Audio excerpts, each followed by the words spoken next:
Some fighters pride themselves on taking the rocky path, climbing the steepest hills, and crashing through the obstacles put in their way. Looking for the choke, looking for the choke. She's got the bulldog choke. She's out cold. She's out cold. Some fighters are the pride, warriors who sacrifice everything they have to live a single day as the king of the jungle. Tonight, the women's bantamweight title is on the line, and it's time to find out who will reign supreme. I see myself pushing the pace and dominating every position, and as soon as that fight's said and done, I see my hand being raised. May 12 is gonna be a battle, and for sure, I'm gonna walk away with my belt. But first, Octagon legends finally meet as one of the greatest knockout artists returns to Rio de Janeiro, where he earned his storied nickname, as the Phenom.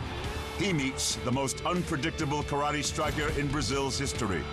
The former champion, a dragon, on a quest back towards the top. In a strawweight clash, a decorated jiu-jitsu ace with a flair for dramatics returns after a successful debut to face a game challenger who has waited her whole life to realize this moment. In the co-main event, the middleweight division's deadliest predator looks to snap up another victim in his quest for contention. But standing in his way is a powerful force who has made a name for himself as a smasher of legacies. And finally, a title is on the line.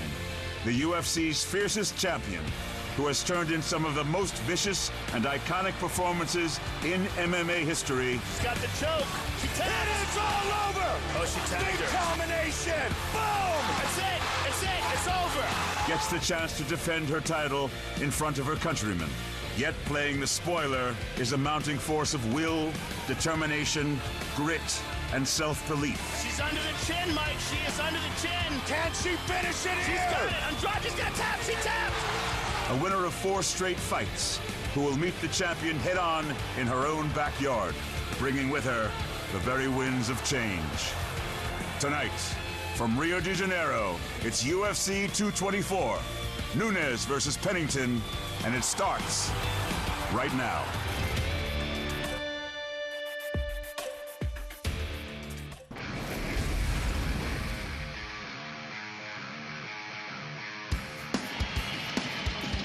A city as passionate about fighting as any on the planet. And tonight, Rio de Janeiro, once again the epicenter of the mixed martial arts world. No shortage of superstars, present and future, set to be in action here tonight. Live inside Nunes Arena here in Rio de Janeiro, Brazil, this is UFC 224, Nunes versus Pennington. Also, we remind you, closed captioning is available for tonight's broadcast. What an atmosphere, as usual, here in this MMA-crazed nation.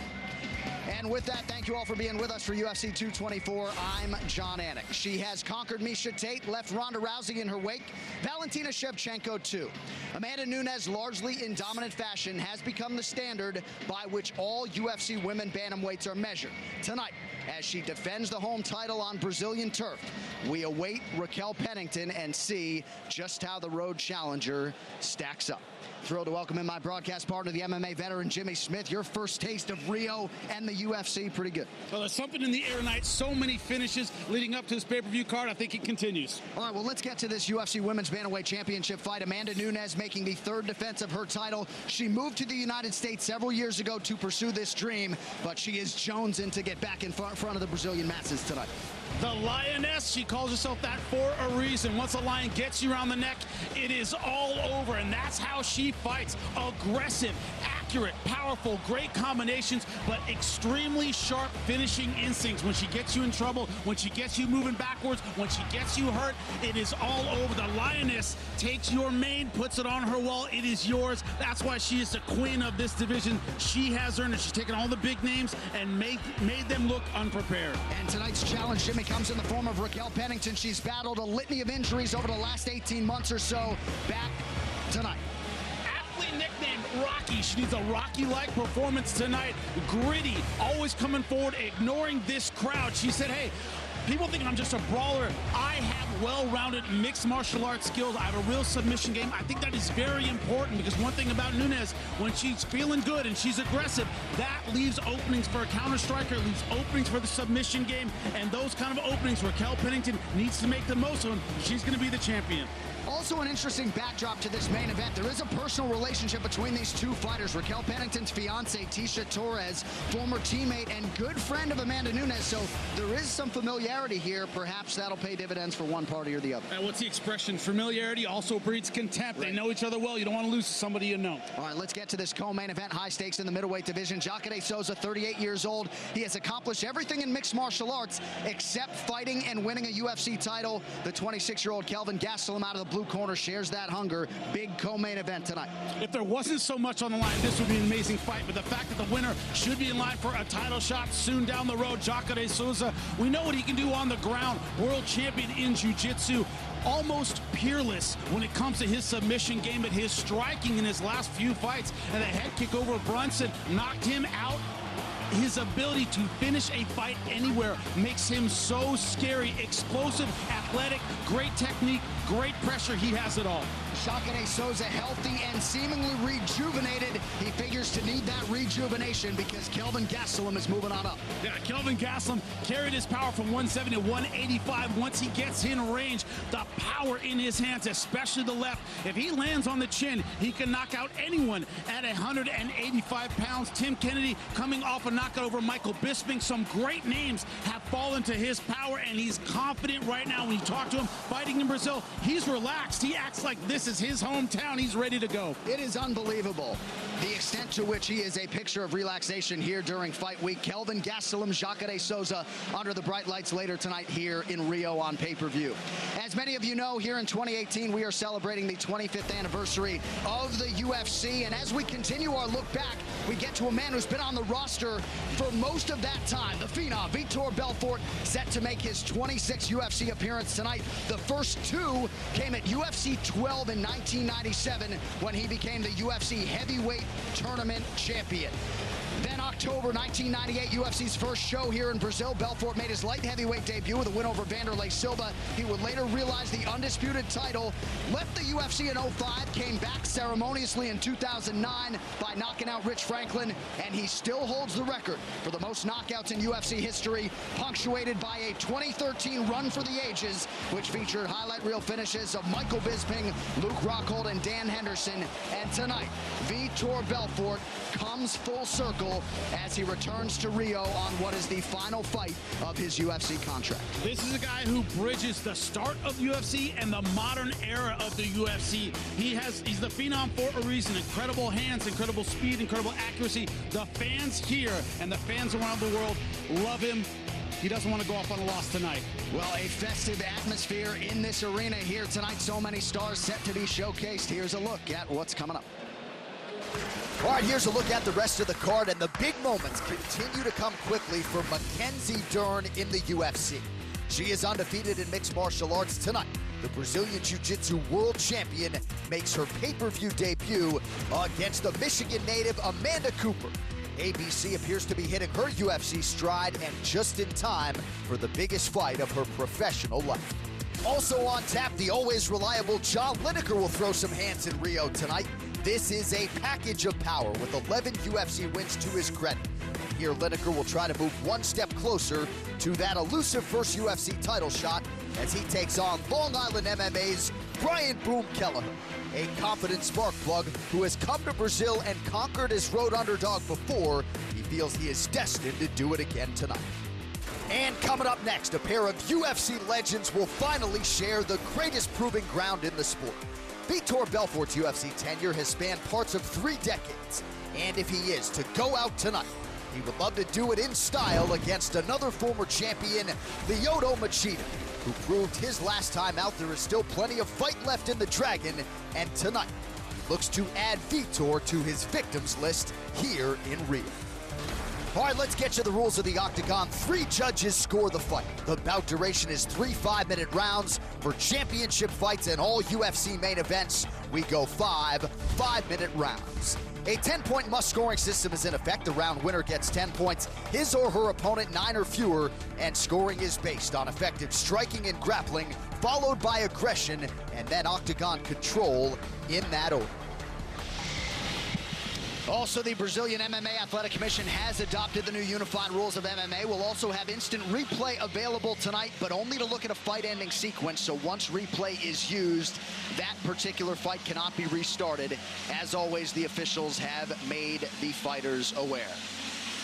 Well, a dream fight years in the making will be realized here as the Phenom Vitor Belfort steps into the octagon in all likelihood for the final time to face his countryman and fellow superstar, Lyoto the Dragon Machida.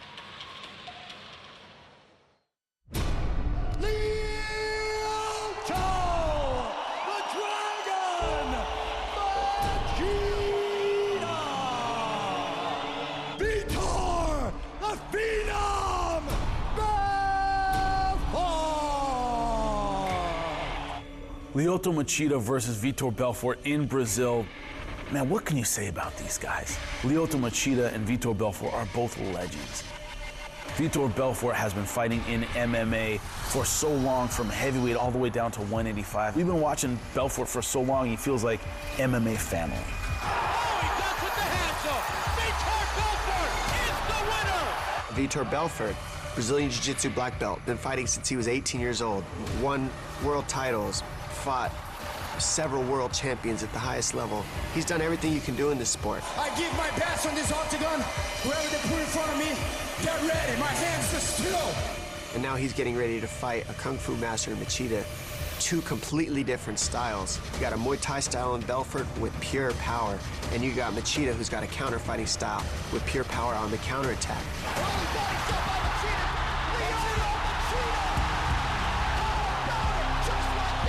Lyoto Machida is a legend cut from a different cloth. He's the karate master, the guy with the lead foot knockout, the guy who's funky, unorthodox. We always look at his kicks, we always look at his timing, his ability to bait a fighter in and then finish him. You never know exactly what's gonna happen. It can be over bang in a heartbeat.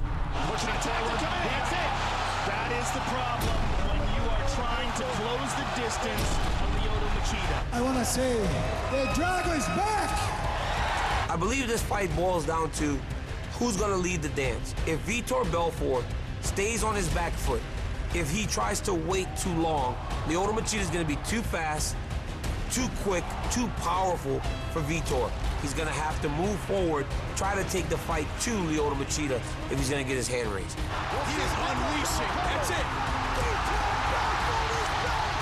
This is gonna be a very fun fight. It's gonna be a crazy fight. This is a fight between legends. Why not put them together? The UFC has done that, and you can expect fireworks.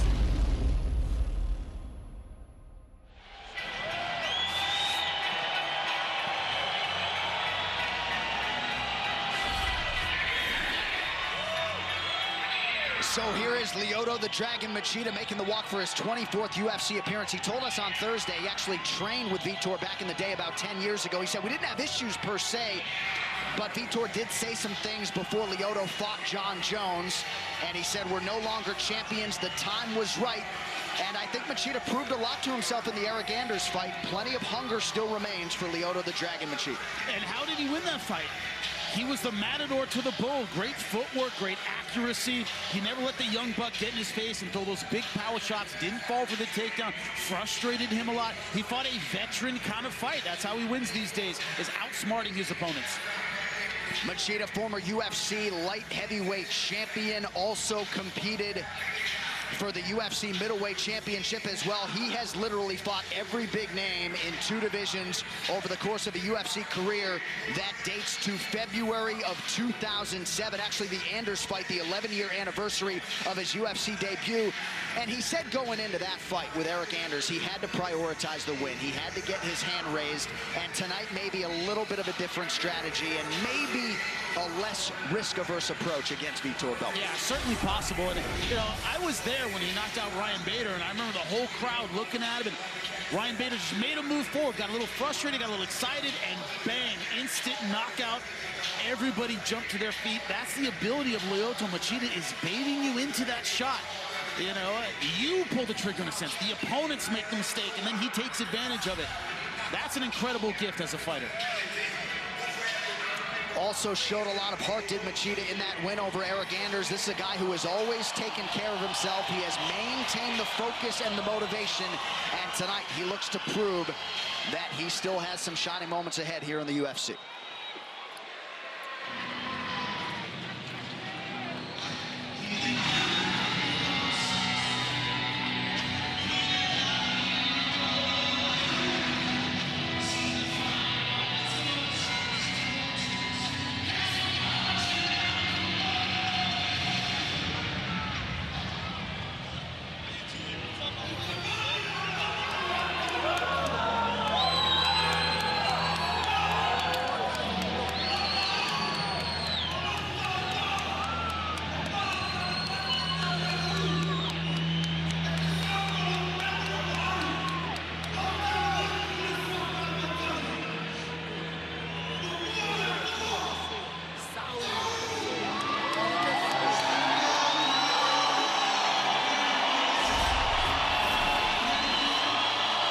With much fanfare, here is the 41-year-old Vitor Belfort, the former UFC light heavyweight champion, making his 26th UFC appearance here tonight. The UFC debut, as you know, came all the way back in 1997.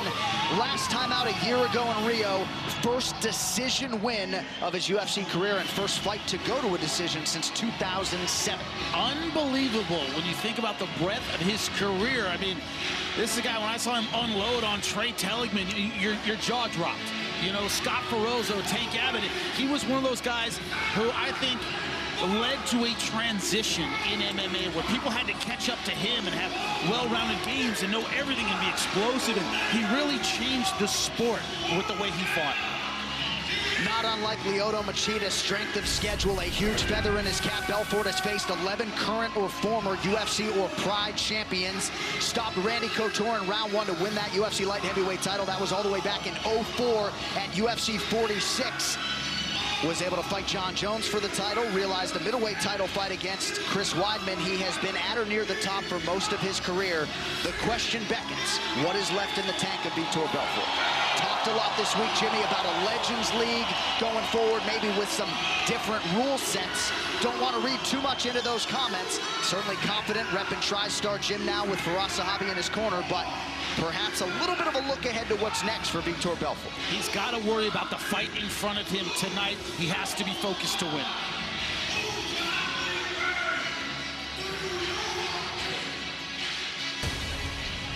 This tale of the tape is brought to you by Grunt Style. This will defend. Vitor Belfort, 41 years old. Lyoto Machida will be 40 later this month. Machida, the taller man by 1 inch. Both fighters have entered the octagon, and they do so with a reach of 74 inches. All right, now to get us the official introductions for this pay-per-view main card opener, here is Bruce Buffer. Senhoras e senhores do Brasil, bem-vindos! Ladies and gentlemen, we are live from the Nunes Arena in Rio de Janeiro, Brazil, for UFC 224, Nunes versus Pennington.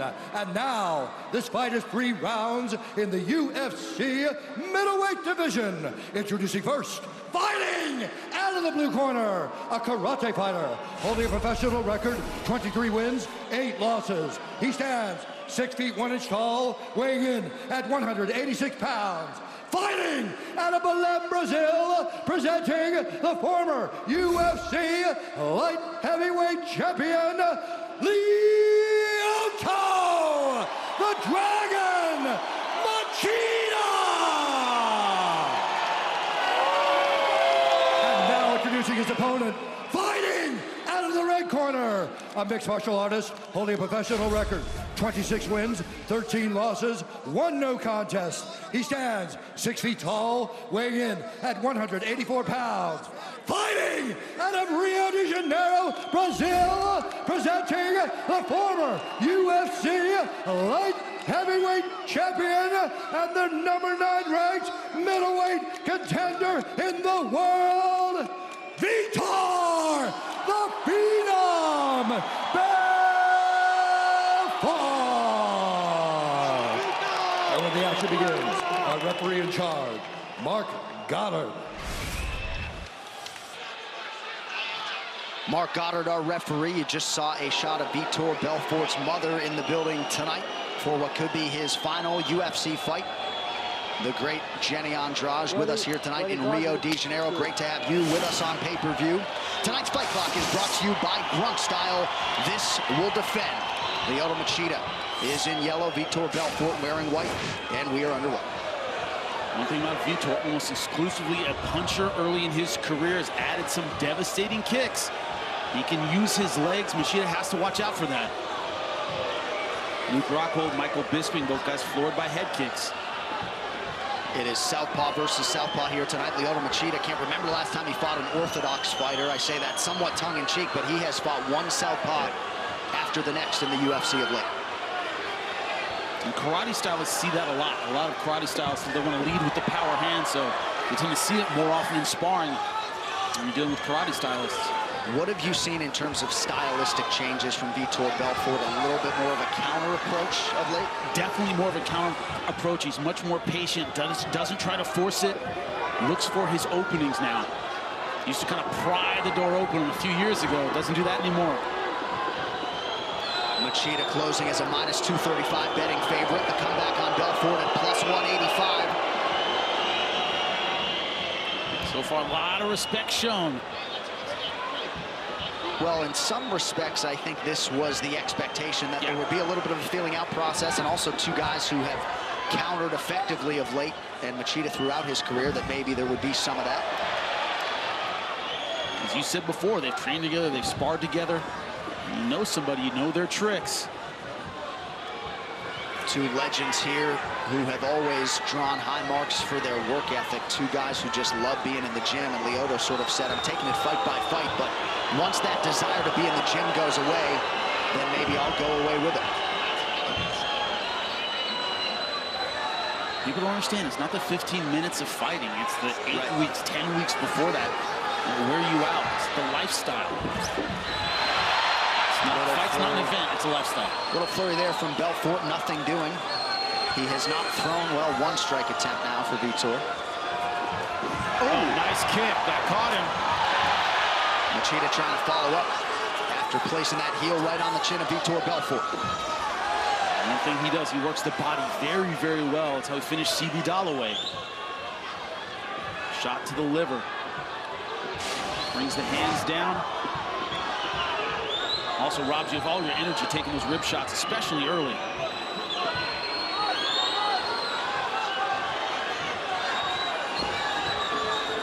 Machida going orthodox here, just over 2 minutes to go in round one of a possible 3.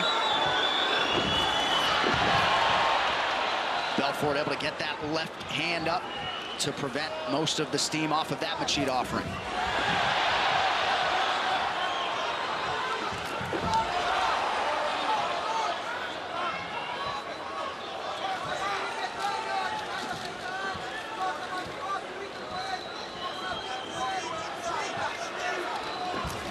Thing about Belfort, he's never been great with the lead tools. He's never been a great jabber. He's never been great with the lead foot.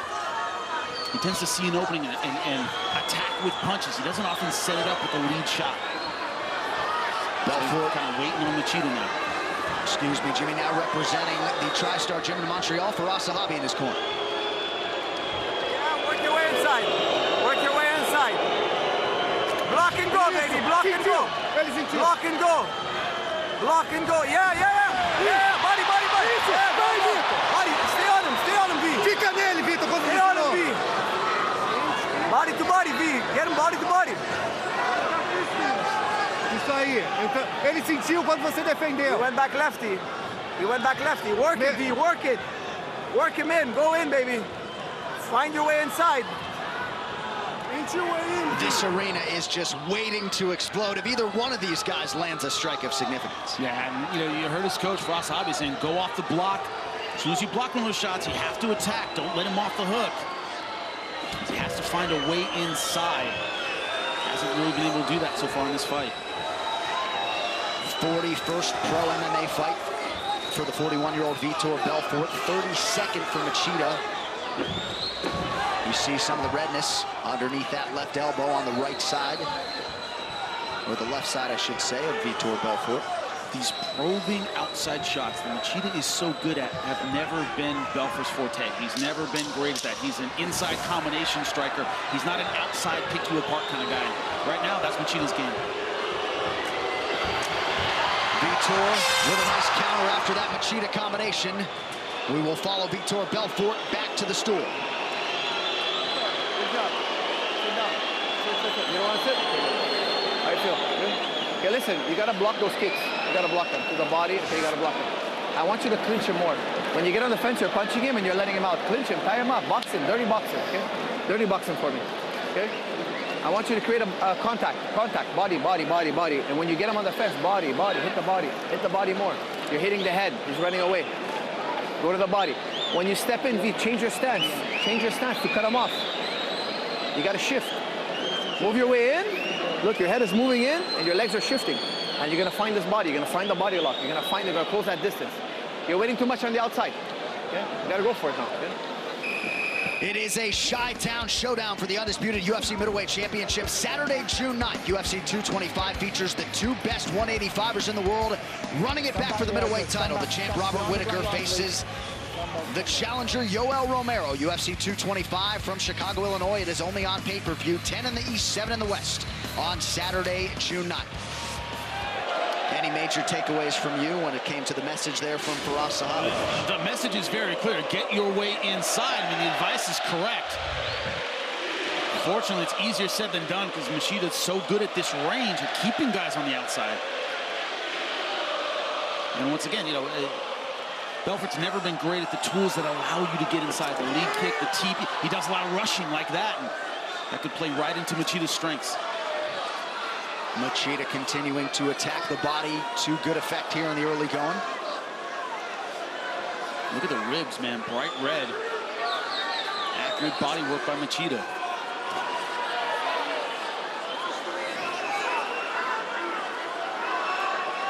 Lyoto continuing to switch up the footwork, offering different looks to Vitor Belfort.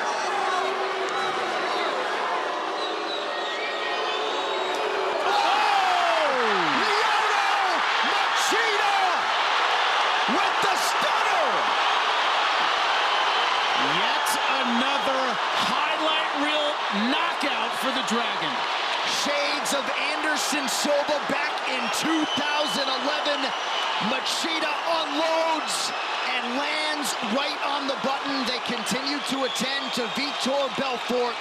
Lyoto, the Dragon, Machida is back. He lulls you to sleep, then he puts you to sleep. That's exactly what he did with Vitor Belfort. Kept him on the side, on the outside, kept him wondering, and then bang. The Dragon's tail, man, it's still sharp. Look at this, baited him in, bam! Rear kick right through the center. No need for any ground and pound. He knew this was over. Look at this, distracts him with the lead leg, then comes in with the rear leg. Bam, no can defend, my friend.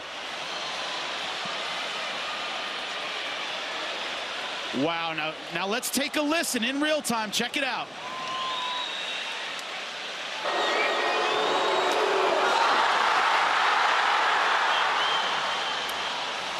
That's a magician. Look at the front leg, look at the front leg. Bang, in comes the rear leg, the one you didn't see. And Machida not admiring his handiwork, but instead concerned about his counterpart. That is as classy a man as there is in mixed martial arts. And man, did he produce a highlight here tonight for Belfort. Of course, eerily similar to what happened back in 2011, and a nice show of respect there. Machida's father, Yoshizo, and Vitor Belfort's mother. But a big moment in a career full of them for Lyoto the Dragon Machida. Still deadly. When you're accurate, you're always powerful because just one shot is all it takes. He has made his career on his accuracy. perhaps using the body work to set up that head strike? It was the front leg. He literally wiggles it like, all right, I'm going to use my front leg, and bang, he came in with the rear leg. But it's a mastery of range. It's a mastery of keeping your opponent on the outside. That's what set it up. It's like a snake charmer right here. Look at this. Look at my lead leg. Nope, rear leg. Bang, misdirection. That's how a magician works, and man, he's a magician on the feet. Incredible. Once it is official, it'll go down as the 10th career win by knockout or TKO for Lyoto, the Dragon Machida. Vitor Belfort has taken his gloves off, and if indeed this is the final time we see the legend Vitor Belfort inside the octagon, on behalf of the MMA fans around the world, we thank him for his myriad contributions. He will one day find himself immortalized in the UFC Hall of Fame. Here now, Bruce Buffer to make it official. Ladies and gentlemen, referee Mark Goddard has called a stop to this contest at 1 minute of round number 2, declaring the winner by knockout, Lyoto, the Dragon Machida.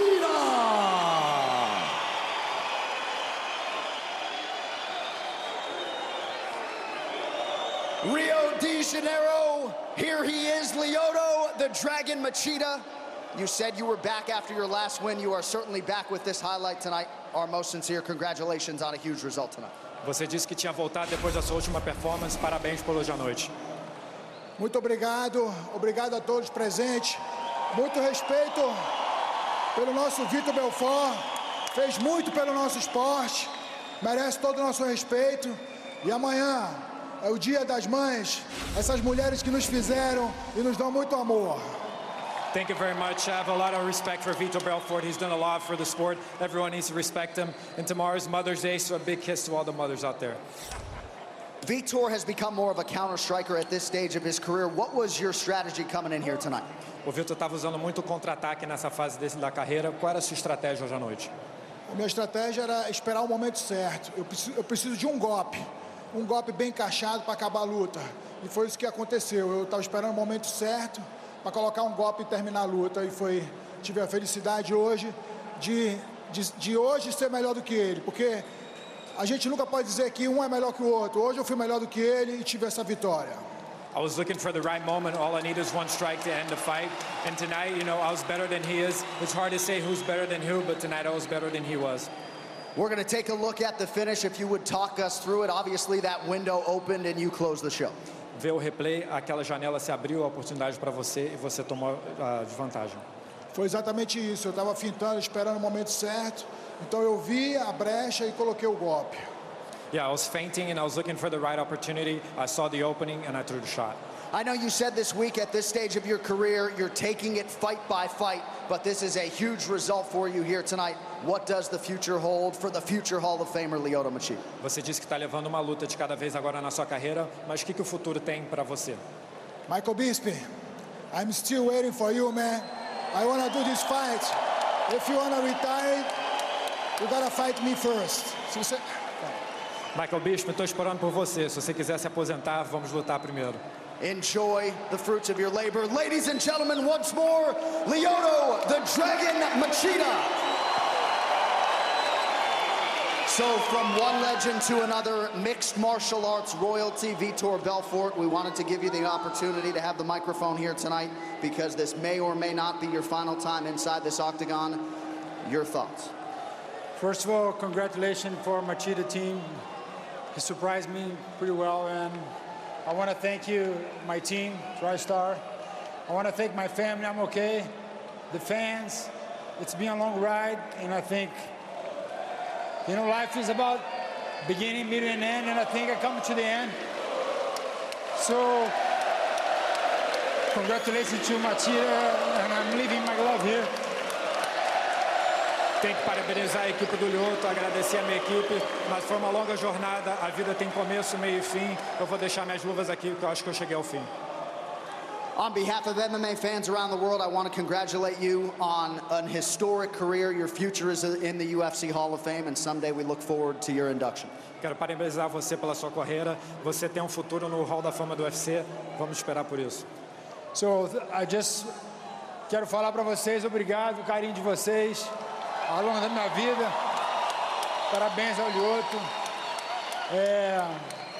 So I want to thank you, all my family. I'm okay. Lyoto had a great night, the Machida team. I want to thank the TriStar. I miss my family, and I think everything in life has something that has beginning, middle, and end, and I think it's time for me to think and take care of my family and my endeavors. Say my love to my wife and my kids, everybody from Belfort Fitness Lifestyle, and thank you for the... Obrigado a todos vocês ao longo da minha carreira. Vocês têm sido maravilhosos e não tem palavras. Parabéns ao Machida, foi uma luta maravilhosa para ele. E é isso. Congratulations on a remarkable mixed martial arts career. Let the phenom hear it one final time. Vitor Belfort. It's an emotional moment for me. I've been watching Vitor for a long time, and happy trails, buddy. Let's go back to the finish of the fight. Lyoto Machida, look at the rear leg, wiggle with the lead, and then bang, right through the center, right through the guard, one and done. No follow-up, no ground and pound. Machida's a veteran. He knew this fight was over and showed nothing but respect for Vitor. And here are the gloves, retirement, leaving him inside the octagon. It's been a great career, great road, great fights. And every MMA fan owes him a tremendous debt for what he's given to us over the years. Well, there's no doubt about it, and I asked him when I went in the octagon if he wanted an opportunity to address the fans here tonight, and glad we gave him a chance to address his legion of fans one final time. All right, here's a look at what is coming up on UFC Fight Pass. Rising Stars Darren Till gets an early release exclusively on Fight Pass. That is this Monday, May 14th. Next Saturday, the early UFC prelims, yours from Chile, 6:30 p.m. Eastern. Enrique Barzola versus Brandon Davis in a strong feature bout. Sunday, May 27th, more early UFC Fight Pass prelims live from Liverpool, England. Those begin at 10 a.m. Eastern. And the best unsigned fighters at MMA compete for a chance to join the UFC roster on Dana White's Tuesday Night Contender Series. It returns June 12th, 9 weeks strong. July 10th will be dark. July 3rd will be dark, I should say. 8 episodes all through August 7th. Download the UFC app today. Legitimate one-strike knockout power.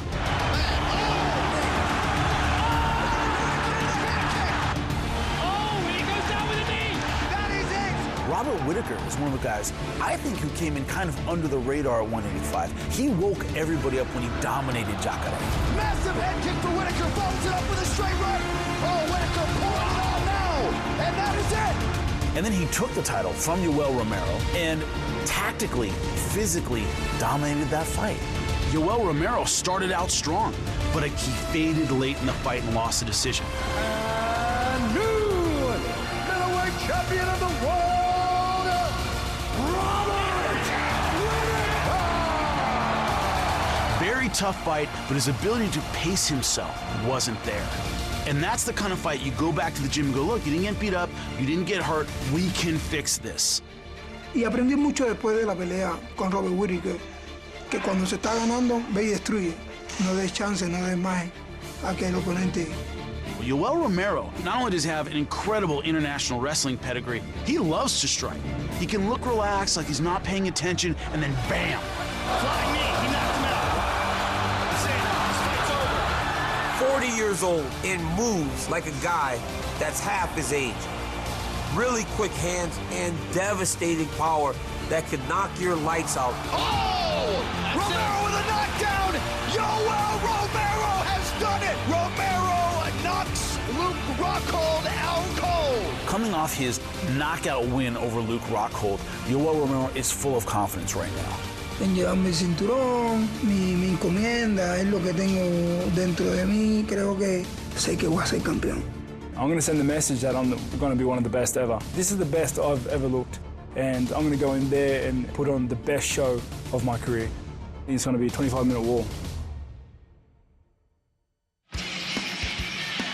Top to bottom, UFC 225, perhaps the deepest card of 2018 to date. Here's what you can see on pay-per-view. Couple of championship fights, Whitaker, Romero, the interim welterweight title fight between Rafael dos Anjos and Colby Covington, couple big heavyweight fights as well, and of course the return of CM Punk against Mike Jackson.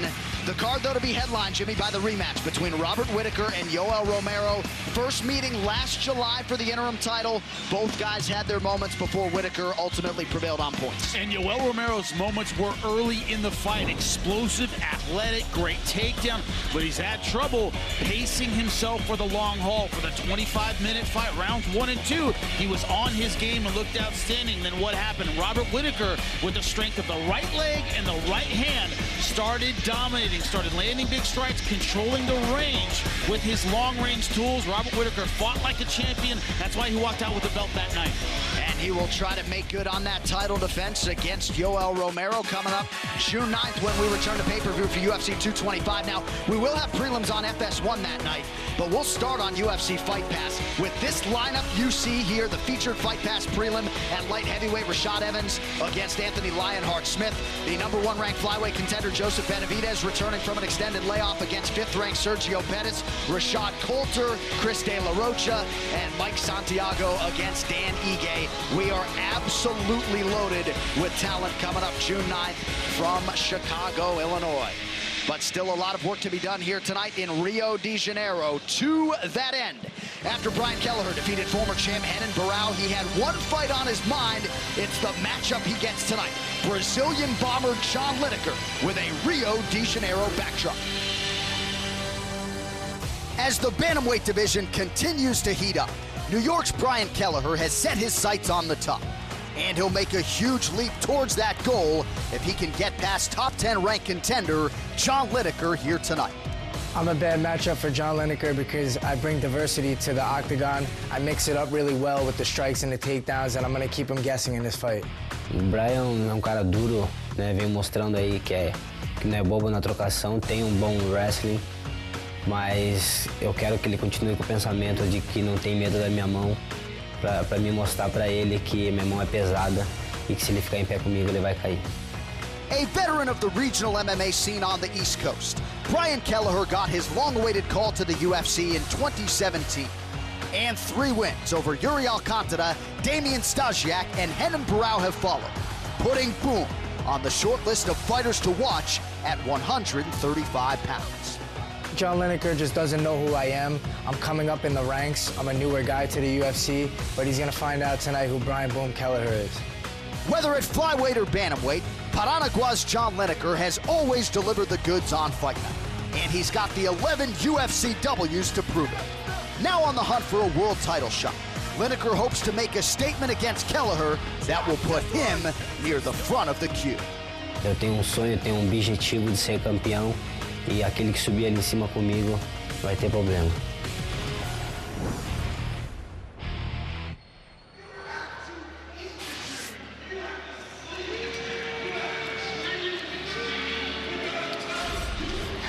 It is boom time. Here is Brian Kelleher, 5th UFC appearance here tonight. All of them inside a year. He made his UFC debut as road underdog against Yuri Alcantara at UFC 212 last June in Rio. And tonight, he will look to conquer a Brazilian in Brazil once more. Well, coming off a decision over Renan Barão, the biggest name of his career. The only time he's ever been finished by submission. That's happened to him 5 times, but it's the ability to step forward and bang, tall stance, high chin. He was touched up a little bit by Damian Stasiak in their fight. When he gets aggressive, when he's feeling good, he tends to get a little bit wild. Let's see if he can contain his aggression tonight.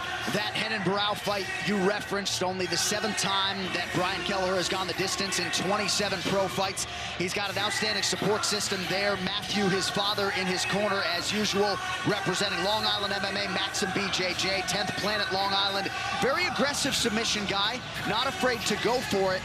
But I think his biggest strength might just be the work ethic and the cardio. This is a fighter who keeps himself ready to make weight and fight about 45 weeks a year, and that has resulted in a lot of opportunities on short notice and otherwise that have allowed him to not become a household name necessarily, but stay very relevant and get one big fight after the next. And stay active and stay busy. I mean, a lot of the fighters we've looked at tonight, the ones that have kind of underperformed, we talk about the layoff. We talk about the amount of time they have between fights. This guy's always ready to go. So when he steps in there, he feels sharp, he feels ready, and this is a huge opportunity that's really motivated him. He fought Jimmy Rivera back in 2013. Of course, Rivera has his grudge match with Marlon Moraes coming up on June 1st. But he said my mental game wasn't there back then. I didn't necessarily have the self-belief. That is a fight that he wants again, and I think the masses maybe wouldn't be surprised if Kelleher is able to solve this John Lineker puzzle tonight, that he hops on the microphone and calls for the winner of Marlon Moraes and Jimmy Rivera. First things first, though, for Boom Kelleher here tonight.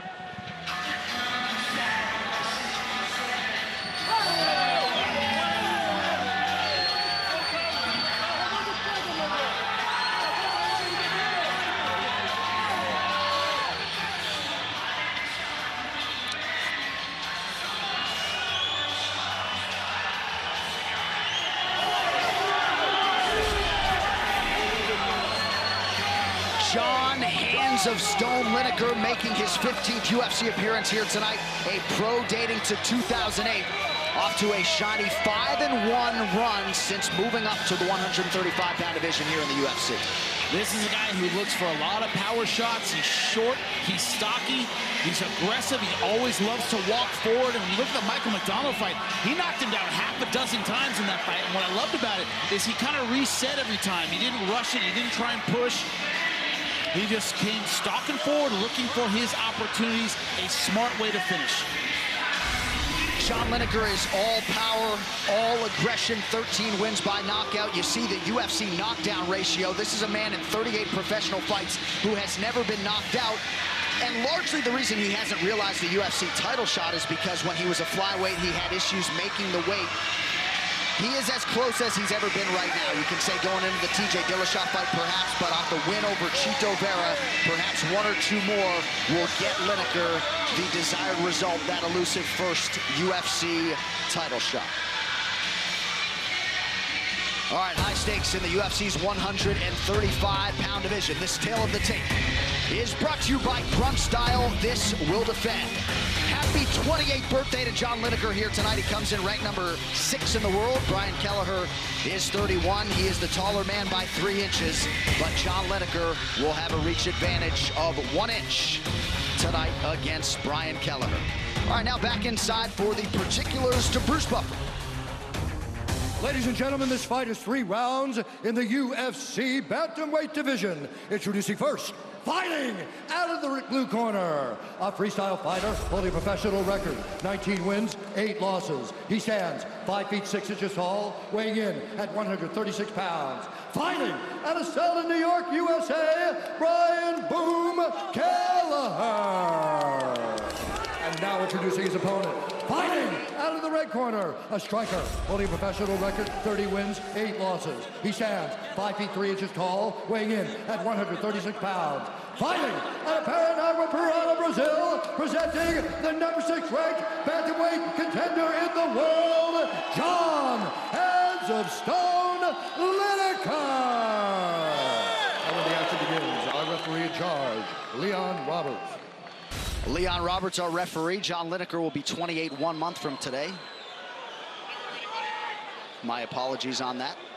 The beautiful Camila Oliveira with us here tonight. John Lineker taking on Brian Boom Kelleher. Tonight's fight clock brought to you by Grunt Style. This will defend. John Lineker is in black. Brian Boom Kelleher is in what? Kelleher's a guy, you know, we've been running into him at the hotel and happy, thrilled, relaxed, loose. You know, doesn't seem tight or tense, not worried about coming into his opponent's backyard. Doesn't bother him at all. That's the power of Lineker, man, those short shots. Kelleher's whole mentality is beat a guy, move on to the next, and that has allowed him to keep this active schedule that we referenced on his walk. Brazilian fans trying to occupy some space in the head of Brian Kelleher. That's easier said than done.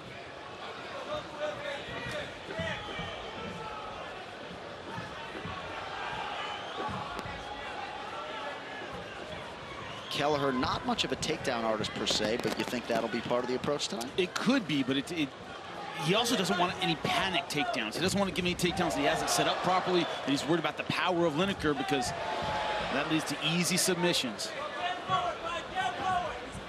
Lineker had won 6 in a row to set up a fight with TJ Dillashaw, broke his jaw in that fight. That resulted in a 10-month layoff, and felt like he needed to shake some of that rust off when he fought Chito Vera back in October.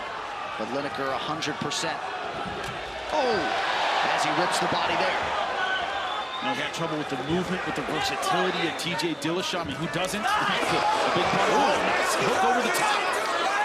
And that left hook of Brian Kelleher got John Lineker's attention. And that's been a weakness to his style to me. And you saw it against Dillashaw, is he doesn't have a lot of footwork options. He tends to come in straight, tends to throw heavy punches, not a ton of head movement, doesn't set things up with his legs a whole lot. There's that diving takedown. Can't go for that. Nice touch on the uppercut there by Kelleher out of the break. I think Kelleher's getting Lineker's respect with his counter shots.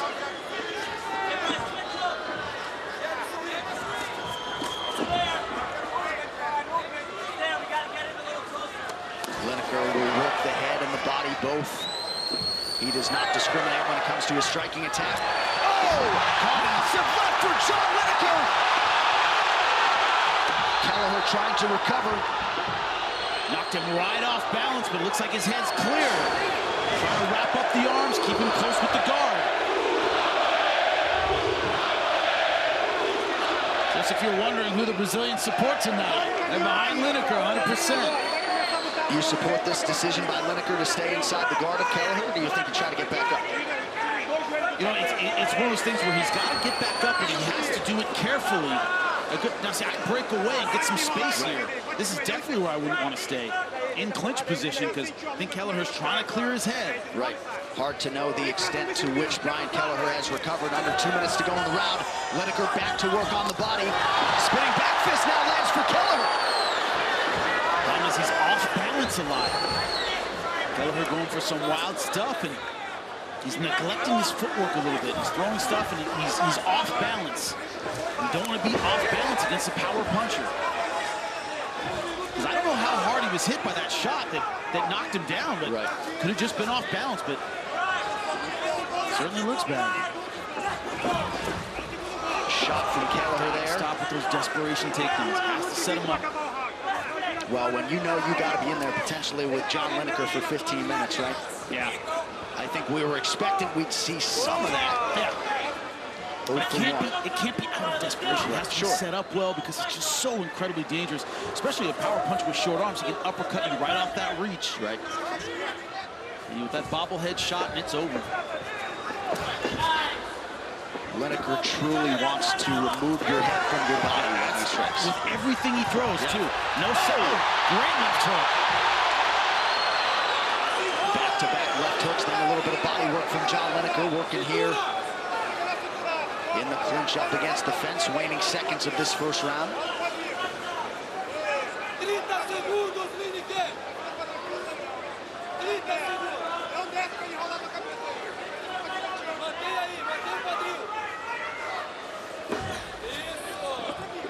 A little separation here now, 20 seconds to go in the round.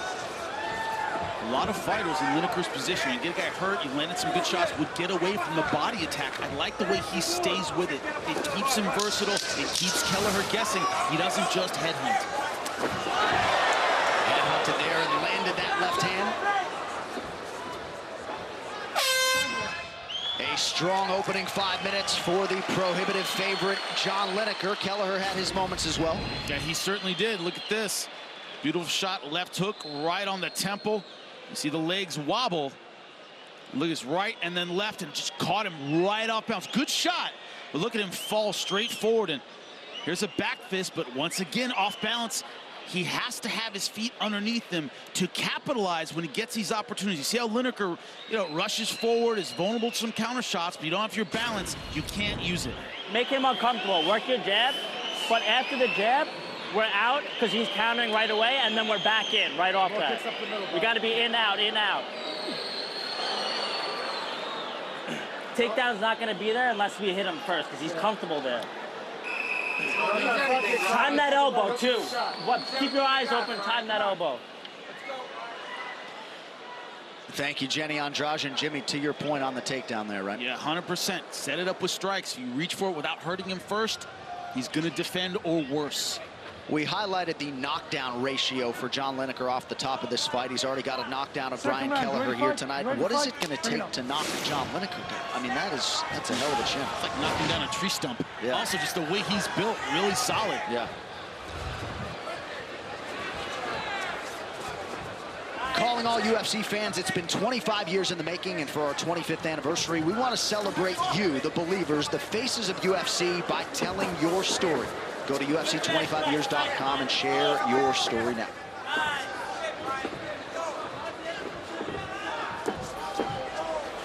I'll share my favorite John Lennon story. And if I can, careful. Yeah, Careful. I'm an employee. I can't. But, still, emotion. Oh, man. Always set up by the body shot. Right. Body shot with the right, left hook over the top. And Kelleher just hasn't found a way around it. And see how Lineker just doesn't physically give you any space. He goes after it, and you're off balance, and you're trying to find your own offense, but he's always crowding you. After he strikes, he crowds you and takes away the range that Kelleher needs to get back in the fight. Those are good tactical decisions. It's easy to kind of look at Lineker and think about a brawler and think he's knocking guys down. He is doing that, but look at the effectiveness of his combinations. Look how he's controlling the octagon. This is a well-coached fighter. Kelleher had a few strikes land in there, but largely this has been Lineker's round, at least early. Kelleher's got to get his respect back. He's not backing up. He's got to give Lineker reason to back up. Well, this matchup had bonus money written all over it, and we have got a fight, ladies and gentlemen. Just over 3 minutes to go here, round two. Decided advantage in terms of the significant strikes landed for John Lineker, but Kelleher has had a few moments, constantly switching those stances as Kelleher.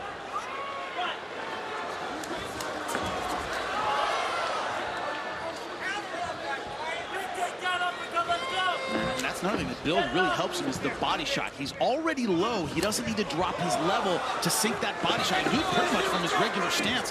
One of the reasons Tyson was so good at working the body was compared to the short heavyweight. Once he's in there, can sling that body shot, not leave himself that vulnerable, because he's already short, already down there. It's a great point. Some of these body shots starting to take their toll on Kelleher. Oh, Kelleher loading up, but he's out of range. 2.5 to go, round two.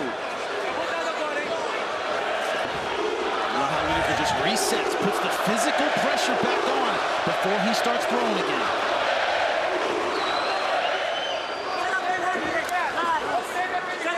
Kelleher goes up top, nothing doing. Lineker's guard up. Head body goes Lineker yet again. Left hook right on the money every time. Remarkably, still 2 minutes to go in this second round. And you see now Kelleher's hands, his elbows sort of flip down a little bit, trying to protect his ribs.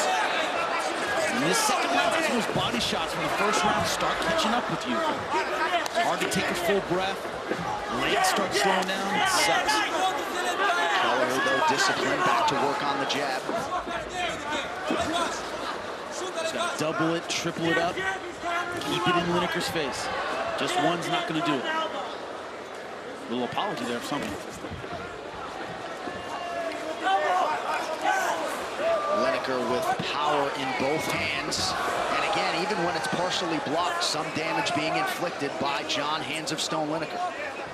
It speaks to his heavy-handedness, that he has so many knockdowns. I mean, you can hardly block it. Doesn't matter, it just flings you to the ground. And knockdowns at flyweight and bantamweight. Very rare.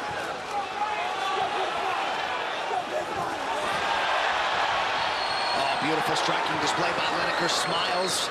Went with a haymaker there, trying to punctuate that combination. You can do that when you're winning, and landing power punches. You smile a lot. Really, really feels good. You just try it sometime. It's great. Puts you immediately in a good mood when you're sparring and connect with the dude. I would imagine. It's been in a tough man competition. Back in your tough man days, you know. Yeah, you know. Man, beautiful body shot. And the Hand speed, too, right? Yeah, very good. He lands to the body, and then he goes back up top. You can tell that's just his rope combination. Bam, bam, bam. He's done it a million times in the gym. Body, body, head.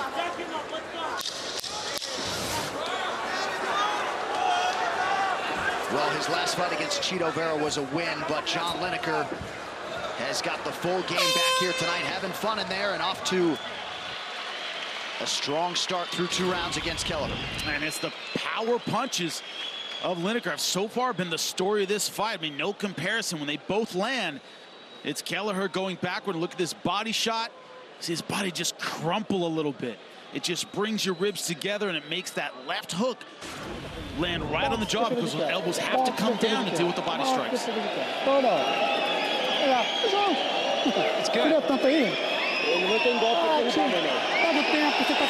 You're in the right time, you're feinting right. It's time to break him. Take a sip. Take a sip. Nice and easy, Brian. Nice and easy. And work his body, too. You got the fucking power in your hands. Let's go!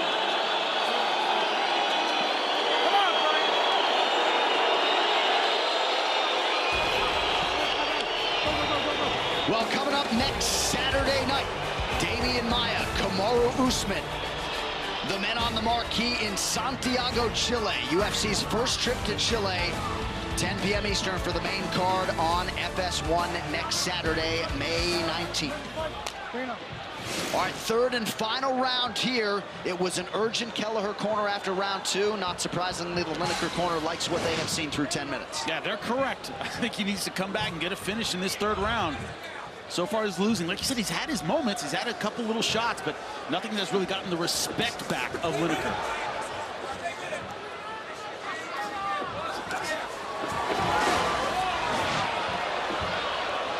Lineker working on a submission attempt here. You see the significant strike picture, 86-33 for Lineker. Wipeout. Going hard for the guillotine. Trying to get it from this stand-up position and switching to the single leg. Good move by Kelleher. Still in trouble, though. It's only half guard. Key to the guillotine is the positioning of the hips, and it's hard to finish in half guard, but you can do it. Especially with a build like Lineker. Short, strong, and he gives it up. So now Kelleher gets his head out and has his most dominant position of the fight. Let's see what he can do with it. Perhaps he'll try to set up one of his own guillotines. 5 guillotine wins for Brian Kelleher among his 8 submissions. And he's going for it. Arm is in, though. Lineker just powering out of that. Level change here from Kelleher, but Lineker in a good spot to defend, using that gap between the fence and the canvas. Look at the power he's able to generate, man, the torque. That stocky build, man, that's when it really works in your favor. Back to the center now, less than 3.5 minutes to go. Kelleher not all that damaged, at least up top. You see some of the welting on the body as he lands. He's wearing it well. He is. And that's something to me that I hear a lot, and especially at the end of a fight, talking about a decision, the just look at his face argument. Some guys just don't swell up very much. Some guys really wear damage well, because Lineker's throwing some heavy bombs at Kelleher. He still looks good. Well, immediately following the main event tonight, don't miss a recap of all of the action on the FS1 UFC 224 post-fight show. It'll be live on FS1, streaming live on Fox Sports Go. You can also see it in Canada on TSN.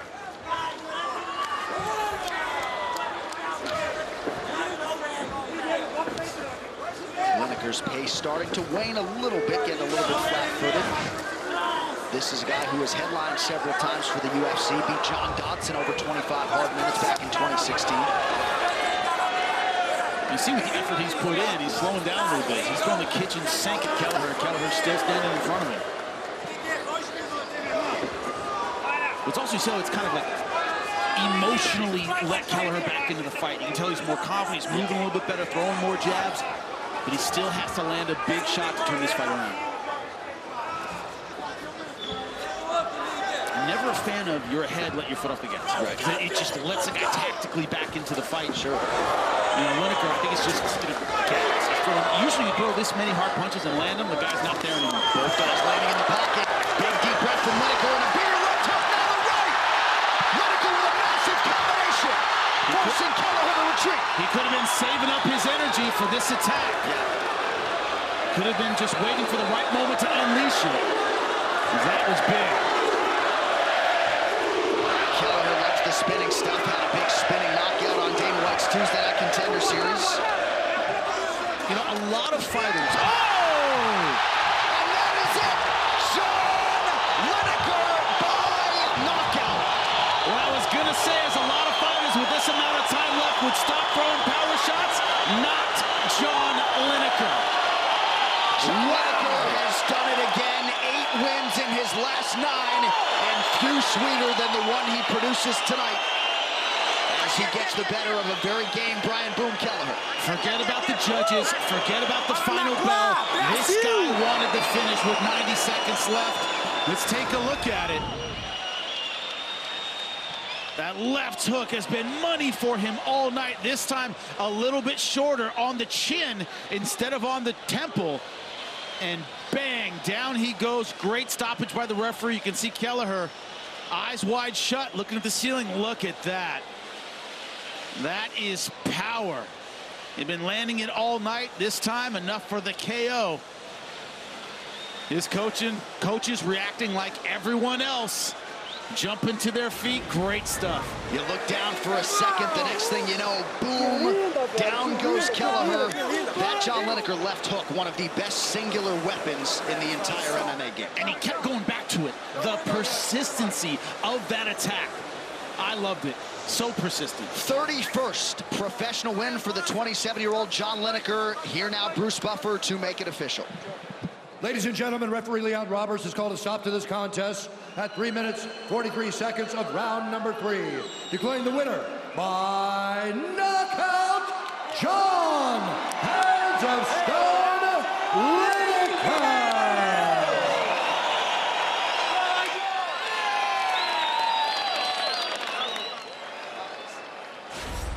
All right, I'm here with your winner, John Lineker, one of the biggest highlights and best performances of your career. Outstanding performance, start to finish here tonight, young man. Uma das melhores performances da sua carreira. Fala o que você achou da sua performance. Primeiramente, quero agradecer a Deus por tudo que tem feito na minha vida, tudo que tem acontecido. Sem Ele, nada disso seria real. Antes de falar, eu quero dedicar essa vitória a um cara que antes de eu vir para o Rio de Janeiro acabou falecendo. Ex-professor meu acabou falecendo e quero dedicar essa vitória para você, Marcelo. Deus te acolheu com certeza.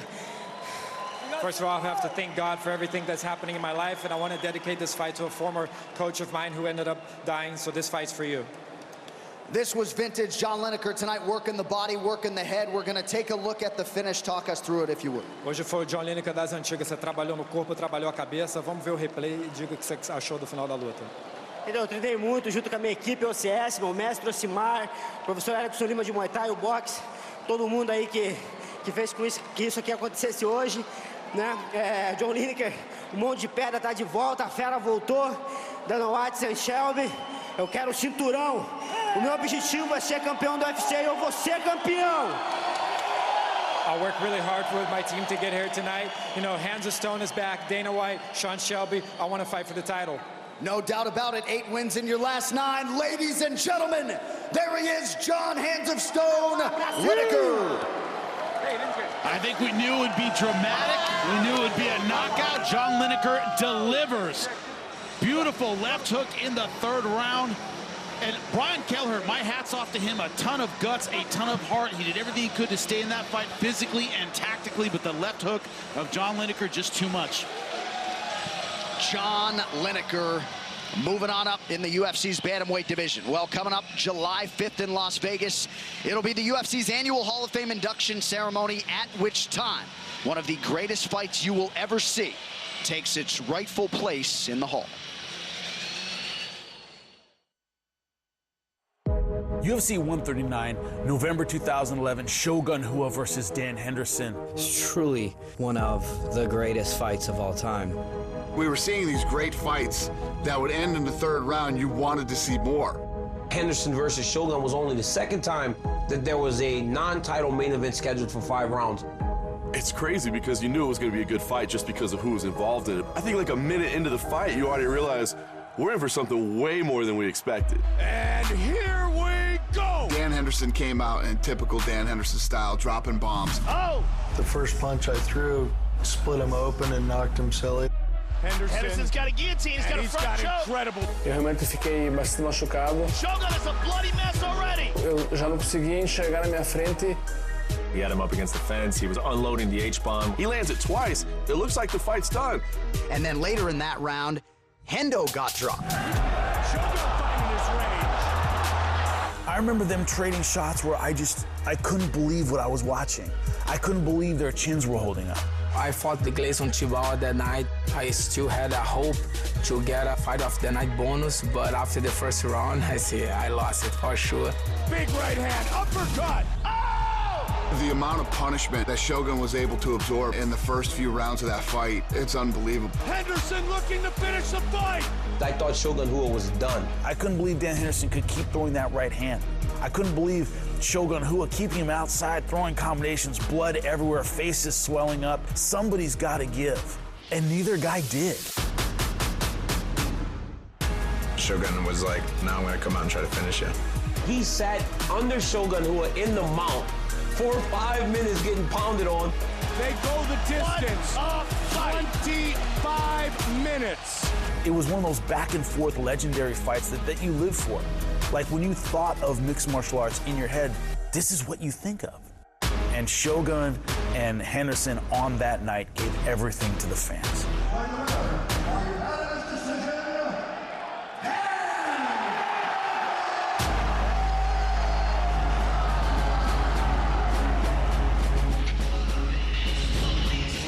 So entering the Hall of Fame in the fight wing, the fight between Shogun and Hendo at UFC 139 in November of 2011. And there he is, the legend Mauricio Shogun Rua. That is a fight that you point people to. And 7 years after it happened, it is still one of the greatest fights in UFC history. You knew one day it was going to be in that fight wing of the Hall. All of us old school fans, to convince people to watch MMA, we have these fights. Right. We're like, sit down and watch this one, and you're instantly a fan. Yeah, that's Henderson Rua, for sure. And Shogun and Hendo, two guys who easily could be and probably will be in the Hall of Fame on the strength of their individual merits. But one of the greatest fights you will ever see. Go to UFC Fight Pass, check it out when we're done. Shogun v. Hendo from UFC 139. 25 of the craziest minutes you will ever see in a mixed martial arts setting. All right, now back to live action. The undefeated Mackenzie Dern made plenty of waves in her UFC debut earlier this year. Tonight, she'll aim to make even more as she takes on fellow strawweight prospect Amanda Cooper. After a big win over Ashley Yoder in her UFC debut in March, Mackenzie Dern asked for a quick turnaround to fight in Rio de Janeiro. And she got her wish as she takes on former Ultimate Fighter finalist Amanda Cooper under the brightest of spotlights tonight. They should be worried about me because my mindset is so strong right now. I believe no one can beat me at the level, at the mindset that I have right now. I train to be the best, and I'm ready to be the best. Getting the win on my debut was so huge. I really showed that I was meant to be, I was ready to be in the UFC. So now it's just to keep growing as a fighter. I'm trying to fight as much as I can, as long as I'm not injured, and see what the UFC offers me next. Michigan's Amanda Cooper had plenty of pressure on her shoulders as she faced veteran Angela Magana in Detroit back in December. But with friends and family on hand, she delivered her best UFC performance to date, one she hopes to build on here and now against Mackenzie Dern. I've been watching her since she started MMA just because she was a well-known jiu-jitsu girl, and I haven't been too impressed with her mixed martial arts skills, so this is a great fight for me to build me up and bring me to the top. A decorated jiu-jitsu world champion, Mackenzie Dern arrived in the UFC with a deadly ground game and the ambition to one day win a UFC title. And while this is only her second bout in the big show, she is on target as she enters her showdown tonight with Amanda Cooper. The key to beating Amanda is to be Mackenzie tonight, so I think I can beat her standing up on the ground no matter what, just as long as I'm confident and I go in there to fight. I think it will be really hard for her to take me out here in Brazil.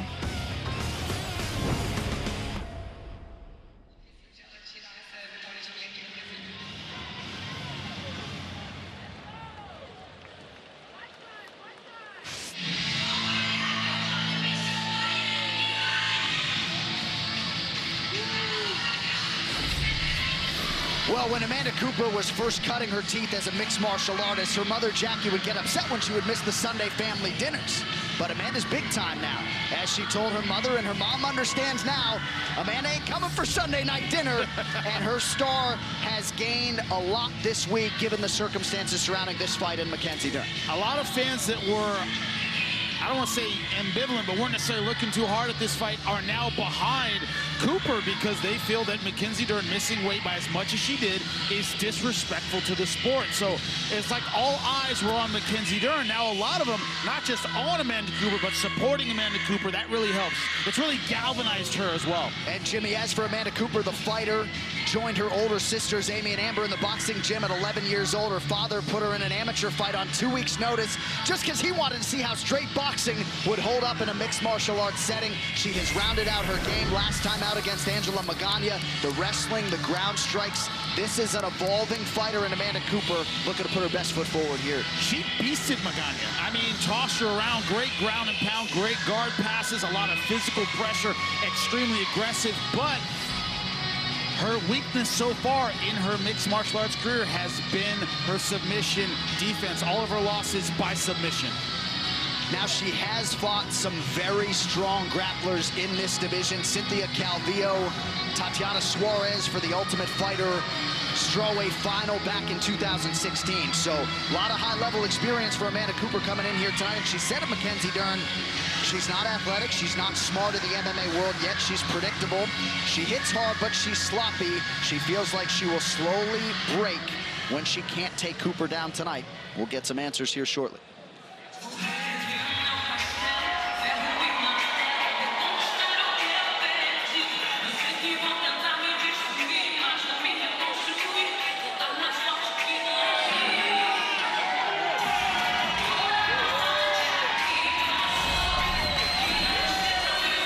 No denying the talent and the potential of the two-time Brazilian Jiu-Jitsu world champion at black belt, Mackenzie Dern. The question is the MMA work ethic. Dominic Cruz has suggested that this was calculated by Mackenzie Dern to come in heavy so as to have an advantage here tonight. Your thoughts on Dern fight week and what we might see out of her tonight? It could be a tactical choice. I think it's a dumb tactical choice personally because, you know, it costs her a lot of fans coming in this heavy and also costs her a lot of money. And she already has outstanding jiu-jitsu skills. If you can't hold mount, if you need another 7 pounds to hold dominant position, I don't know what that says about your jiu-jitsu. She's too high level to need something like that. So if he's right and she does need something like that, that's a bad sign. Because she certainly has all the skills, but it makes you wonder about how this last week went, how these last couple weeks went, how this last month went. 7 pounds isn't a near miss. Isn't a, you know, a half pound I didn't cut at the right time the last couple days or got a wrong amount of sleep.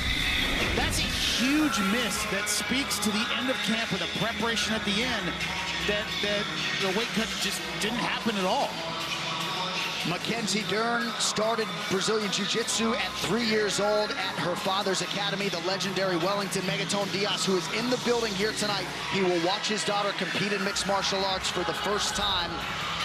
And she would have been in the UFC earlier. She had a knee surgery. She also had to prove to the promotion that she could make the weight. You know, this is something that plagued her outside the UFC. Made weight against Lyoto for her UFC debut. Emerged with a split decision victory. She has denigrated Cooper, the martial artist, a little bit. She felt like Yoder was a stiffer test than Cooper will be tonight. So, I mean, we run out of time to set up the entire backdrop to this fight. So much controversy. That just has so much steam between Mackenzie Dern and Amanda Cooper.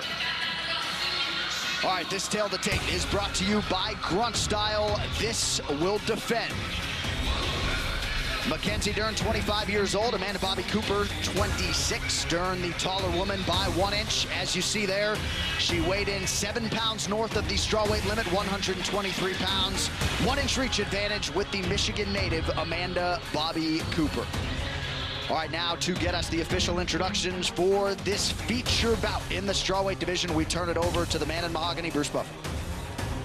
Ladies and gentlemen, this fight is 3 rounds in the UFC strawweight division. Introducing first, fighting out of the blue corner, a mixed martial artist holding a professional record, 4 wins, 3 losses. She stands 5 feet 3 inches tall, weighing in at 116 pounds. Fighting out of Bath, Michigan, USA, Amanda ABC Cooper. And now introducing her opponent, fighting out of the red corner, a mixed martial artist holding an undefeated professional record, 6 wins, no losses. She stands 5 feet 4 inches tall, weighing in at 123 pounds. Fighting out of Long Beach, California, USA, Mackenzie Dern. And when the action begins, our referee in charge, Osiris Maya. Of course, right there in the white shirt, Mackenzie Dern's father, anxious but excited to watch his daughter compete in mixed martial arts tonight. Camila Oliveira getting us started for round 1 of a possible 3 in the UFC strawweight division. Tonight's fight clock is brought to you by Grunt Style. This will defend. Amanda Cooper in blue, Mackenzie Dern in the all black. We are underway. The question is, can Cooper unload with her boxing without falling for the takedown of Mackenzie Dern? And the size discrepancy here is pronounced. Cooper does have some experience up at flyweight. She feels like the weight cut has really helped her mentally to get in the right place to fight. And she brought in a lot of Mackenzie Dern types. Hard to sort of find somebody on her level, but she brought in a lot of similar stylists to Mackenzie Dern. Crystal Vanessa Dimopoulos, her primary training partner, who she wanted to shout out here tonight. You know, the interesting thing is that against Ashley Lyoto was mostly striking, mostly clinch work. There wasn't a lot of groundwork. Mackenzie Dern wasn't really efficient with her takedown. And it was almost all a kickboxing match. She came out on top, but I think that surprised a lot of people. We expected a lot more groundwork from Mackenzie Dern. Right.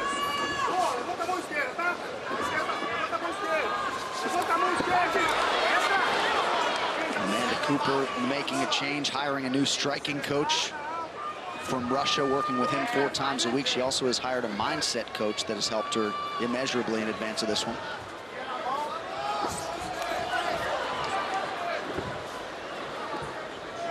Mackenzie Dern so far coming in with big punches, trying to land over the top. Cooper a bit tighter, throwing better combinations so far. Those punches can land though, and when they do damage.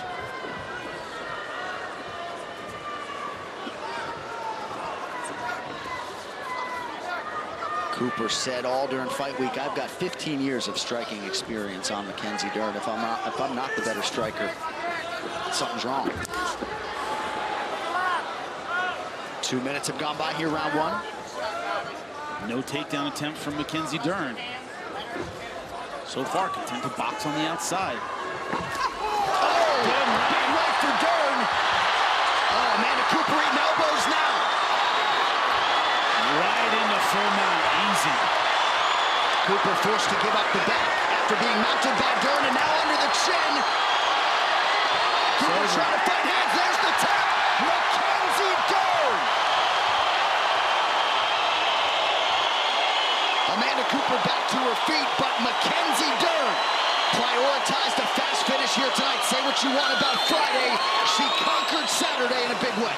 The right hand set it up. As soon as she was floored, Mackenzie Dern took advantage.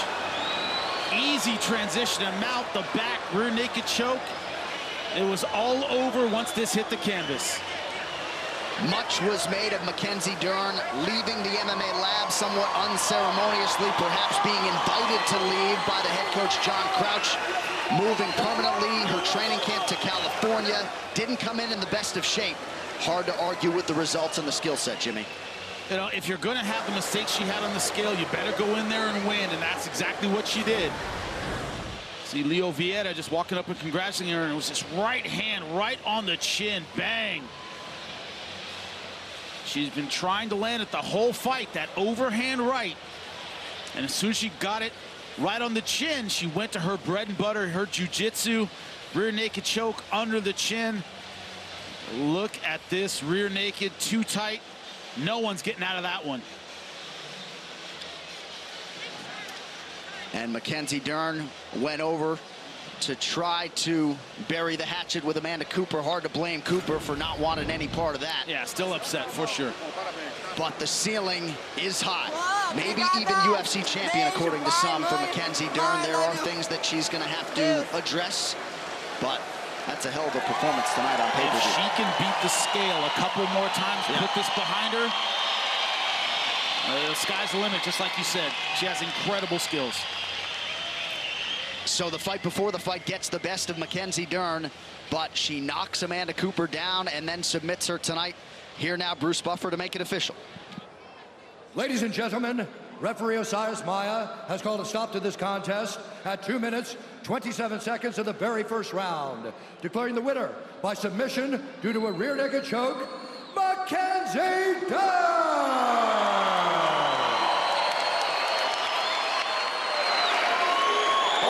Your winner, Mackenzie Dern, congratulations. I know you're emotional. Your father's in the building. You prioritize the finish here tonight, and you get it early. You have to feel pretty satisfied with your performance tonight. Eu sei que você está emocionada, seu pai está aqui, mas você priorizou a vitória, deve estar muito feliz com a sua performance.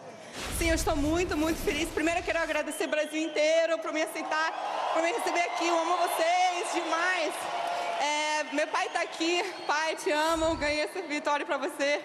E, poxa, esse campo era muito difícil para mim, sair da minha equipe, entendeu?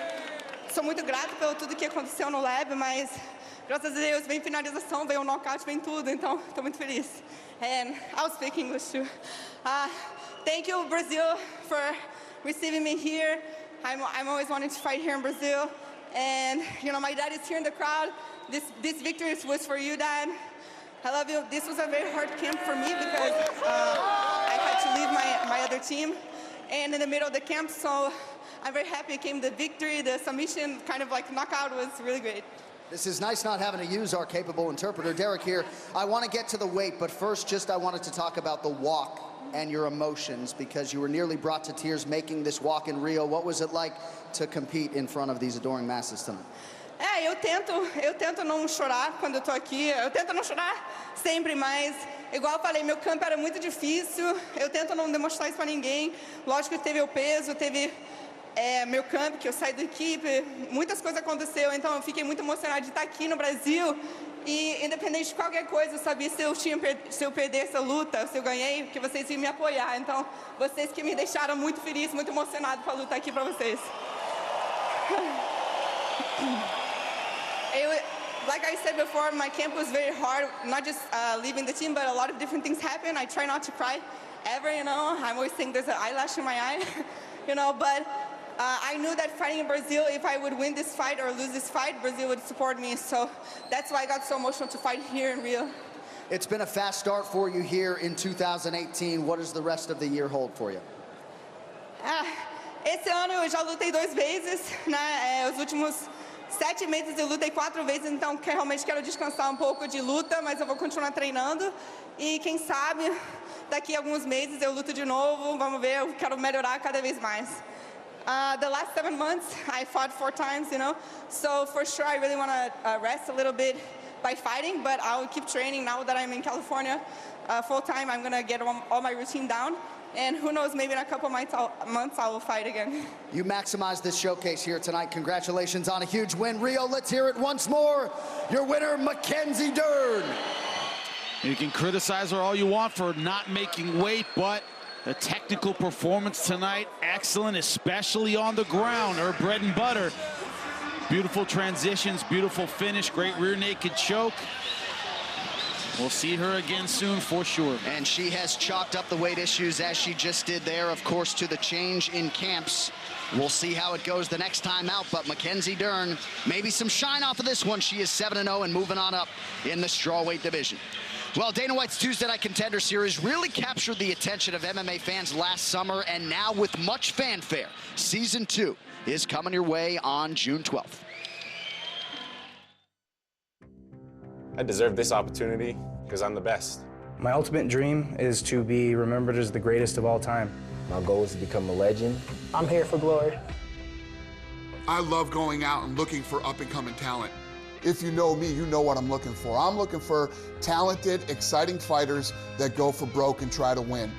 Just coming on to the Contender Series doesn't guarantee you're going to get into the UFC. You have to come out and you have to perform. One shot. Oh, that's it. That is it. And show me what you got. At the end of the night, I will make the decision on who gets into the UFC. Well, the opportunity means everything for me because I've been fighting for so long. I grinded for years, sleep in the gym on a blow-up mattress. Man, I'm motivated. I'm motivated to the point that people think I'm crazy. Everything that I've done has led me to this opportunity, and I will make the most of it. Everything's at stake for me right now. My way of life, my way of living, my name, my reputation. My mission is to finish what I started the first time, win. I'm looking to come in there and take everything from you in violent fashion because you're trying to take that from me. The only limitations are the ones you put on yourself. I'm gonna do what I wanna do, and what I wanna do is fight. I'm not a one-handed fighter by any means. I'm a fighter that just happens to have one hand. I'm here and I mean business. My dad was my whole support system. Without my dad, I wouldn't be in MMA. I owe that man a lot. He paved the road for me, so now it's just finish the job. This is my opportunity. I'm coming to take it. I'm about to prove that I belong here. I deserve a second chance. I don't feel like I have anything to prove to anyone. It's you versus you in this game. I'm going to get a contract because of my skills, my abilities, my showmanship, that threat of violence. Because all I got and what I got with these two right here. I'm looking to show the world that I'm a bad, bad man.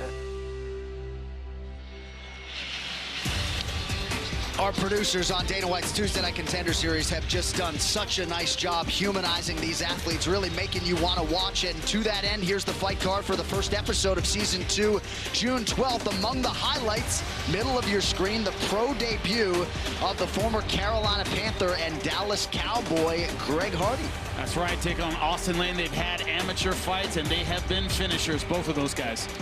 All right, now let's show you some of the fights you'll see over the first month of Season 2. The Contender Series will be dark on July 3rd during International Fight Week. Then we'll resume on July 10th and continue all the way through August 7th. All fight cards Tuesday nights. They begin at 8 p.m. Eastern. All of them will be live exclusively on UFC Fight Pass, beginning with Episode 1, June 12th at 8 p.m. Eastern. Now, the big storyline heading into Season 2 is the presence of lightweight Nick Newell. And we are happy to let you know at this time that Nick Newell will fight July 24th. He will do so against an opponent to be determined. This is a lightweight who is 14-1, lone pro loss to Justin Gaethje. You see he is a congenital amputee. The left arm stops just below the elbow. Great story, but for my money, this is an even better fighter than it is a story. He can fight. No, and a fantastic fighter, really technical, extremely aggressive, always fun to watch. A lot of people have been waiting for him to get in the UFC for a long time. All right, now we get back to the live action in Rio and our co-main event. And fighting here in Rio for the first time, Jacare Souza, of course, has been close to a UFC title shot before. Tonight, though, he expects to beat Kelvin Gastelum and definitively make his case to finally challenge for UFC gold. I feel like I can beat everybody in the division now. I believe in myself, I believe in my abilities, I believe in my preparation for my fights. Eu posso vencer qualquer um na divisão dos médios. Eu estando feliz, sem lesão, ninguém me vence. Jacare versus Kelvin Gastelum. Man, huge fight for both fighters. Huge right from Jacare. Jacare is incredibly confident everywhere because he has skills in every aspect of mixed martial arts. After the fight with Whitaker, he bounced back in tremendous fashion, knocking out Derek Brunson for the second time. Head kick for Souza. This huge head kick, and he goes for a left hook to finish him. Jacare Souza back in a big way tonight. Then you go to the ground, and oh, by the way, he has world titles in jiu-jitsu. One of the best to ever do it. Oh, look at that. Look at the arm. Look at this guillotine here for Jacare. That is very tight. There's the tap. In this fight, it boils down to, can Jacare mix it up enough to where Kelvin doesn't get comfortable on the feet? You got to beat him on the outside because when you get close to him, he can hit. He has real power at 185. Massive left hand for Gastelum. Recently, the biggest win that Gastelum's come off of is he was able to knock out the former champion Michael Bisping. Kelvin Gastelum, my goodness, what power this young man has in his hand he is hell on wheels. He's hard to deal with. He's fast. He hits hard. He's dangerous, and he's powerful. Here, look at this. Beautiful combinations landed. And it's all over. Man, look at this. That's it. Knockdown for Gastelum. You know, I go in there and I try to finish fights, so I'm expecting a dominant finish. E a galera do Rio de Janeiro, do Brasil, do mundo, eu não vou decepcionar.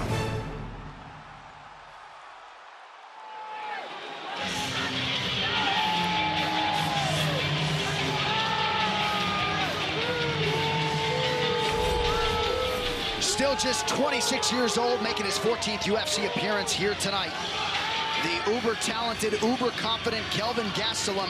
And now that the MMA work ethic and the strength and conditioning has started to catch up with the natural gifts, this is a tough out in 2 divisions in the UFC. Yeah, and this is a guy who carried his knockout power from 170 pounds to middleweight. That is so hard to do. So many great strikes at 170 to go to 185. They just don't have the pop.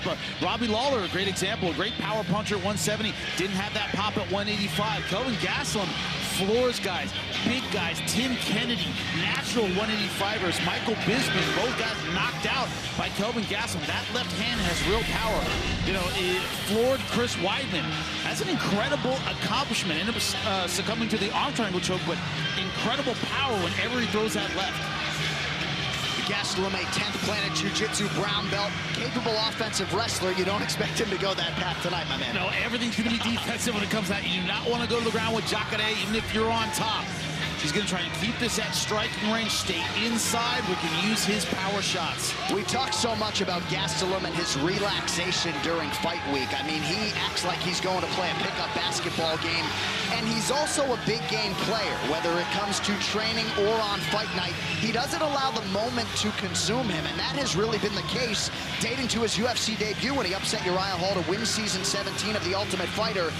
This guy's just getting started, man. He's not a gym monster. This guy brings a winning mentality every time he steps into the octagon. Kelvin Gastelum looking to reel in a big gator here tonight in Rio.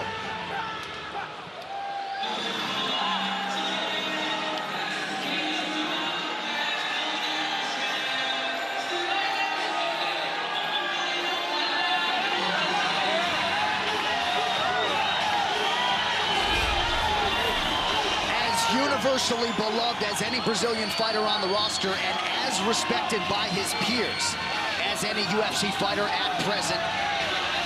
Jacare Souza, at 38 years old, making his 11th UFC appearance and could just be 1 win away from that elusive first title fight. And he's incredibly motivated. He has always been around that sphere of the top, the contender, the champion. He's always been right there, but has yet to get a title shot in the UFC. Of course, the champion in Strikeforce, but still so motivated at this point in his career. He's never had that shot. He has had so many big moments in Rio de Janeiro at the World Jiu-Jitsu Championships, but he has never competed in MMA in Rio, and that is something that Jacare is very excited to cross off the bucket list here tonight. And we've set up some of his injury history, the torn pectoral muscle in the fight against Robert Whittaker, the appendicitis that followed that. This is a guy who was very close to retiring from fighting, and he is rejuvenated. I think he learned a lot about himself in the Derek Brunson fight, and once again trying to put that best foot forward tonight. If you wonder about his heart, if you wonder about his determination, get online, Google him versus Roger Gracie in the Absolutes. Broke his arm, snapped it, grabbed his limp arm, put it in his belt, and won the match against Roger Gracie, one of the greatest of all time. Kept fighting. That should change the rules after that. You can't fight with a broken arm anymore. Because of that, ended up winning the World's Absolute with a broken arm. Ton of guts and heart. And as for Jacare Souza, the striker, we know about the world-class grappling credentials. Very accurate, but not necessarily a volume puncher. No, he's not. He tends to pick his shots, and when he does hit and he does land, he gets you in bad position, tends to switch to his jiu-jitsu. I think that's a good strategy. Get him hurt, get him where you want to keep him. Don't trade punches with Gastelum, even if you think you have him hurt. Jacare has talked a lot about the smarter approach to training that he has found in the States compared to Brazil, where he felt like every training day was a mixed martial arts fight. Fusion XL in Orlando, JT James Taylor, Julian Williams, a lot of stabilizing forces there for Jacare in Orlando, and that's been a big source of confidence for him. He really has gelled with this new team, And the Brunson result speaks to that tonight. According to most, a step up in competition here against the surging KG.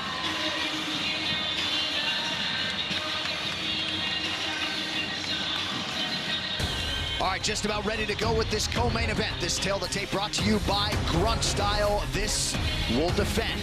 Jacare Souza, 38. Kelvin Gastelum, still 26. You see the discrepancy in height. Gastelum does give up size in this middleweight division, 6'1" versus 5'9". Less pronounced in the reach department, where Jacare will have a half-inch advantage. Now, for the introductions, we go back inside to Bruce Buffer. Ladies and gentlemen, this is the co-main event of the evening. This fight is 3 rounds in the UFC middleweight division. Introducing first, fighting out of the blue corner, a mixed martial artist holding a professional record, 15 wins, 3 losses, 1 no contest. He stands 5 feet 9 inches tall, weighing in at 185 pounds. Fighting out of Yuma, Arizona, by way of Huntington Beach, California, USA, presenting the Ultimate Fighter Season 17 winner and the number 5 ranked middleweight contender in the world, Kelvin Gastelum. And now introducing his opponent, fighting out of the red corner, a mixed martial artist holding a professional record, 25 wins, 5 losses, 1 no contest. He stands 6 feet 1 inch tall, weighing in at 186 pounds. Fighting out of Rio de Janeiro, Brazil, presenting the former Strikeforce middleweight champion and the number 2 ranked middleweight contender in the world, Jacare Souza.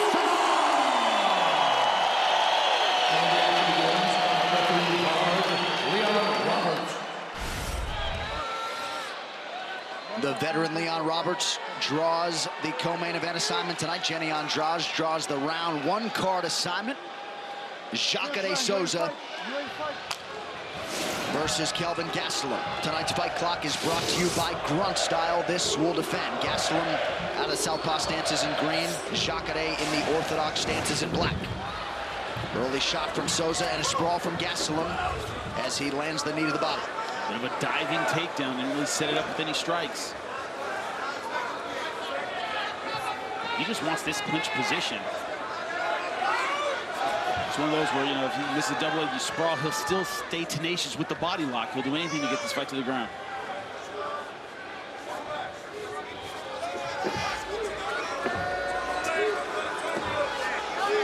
Background in judo. Good inside trips, outside trips, throws. Very good at that.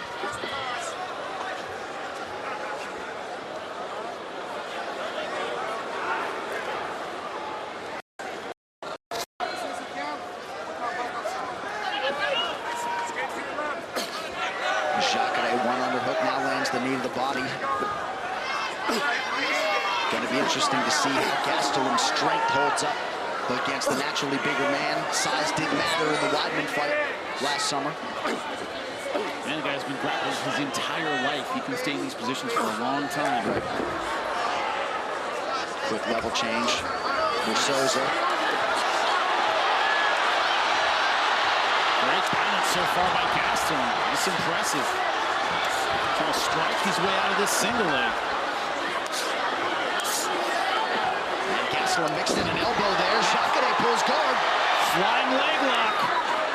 He's going to turn it into a sweep. That's the difference with the high-level jiu-jitsu. He knew when he wasn't going to get it, sat up and turned it into a sweep. There's a little bit of a calf lock position here. But I don't think he's going to press that too hard yet, going around the legs. So it took 2 minutes, and Jacare Souza has Kelvin Gastelum flattened out here. Here's where I think he's at his best, is inside control. It's his best position. Gastelum defensively, what are you trying to do here? Hey, keep your arms inside shrimp, get your hips moving, create space on the inside. Jacare is so good at pulling you in, and then going for the submission. And you have felt Jacare Souza in training firsthand. God, it sucks. It's just awful. This is in its prime, in like 2004, 2005, man. Ever seen those Looney Tunes cartoons where they grab you by the feet and sling the guy over? No, it's like that. Yeah, it's terrible. No wonder he was so happy to see you here. Oh, he was. He was thrilled. Easy mount. And that's what he's so good at, is advancing position and keeping the pressure on. A lot of people have great transitions, but don't bring his kind of pressure. He does both. Souza trying to get that right leg out. Gastelum doing a pretty good job holding it down. But that's what his height helps him do. Look how he keeps the shoulder in and pushes on the leg at the same time. That's how he got mount so easily. So for a second time this round, Souza has mounted Gastelum.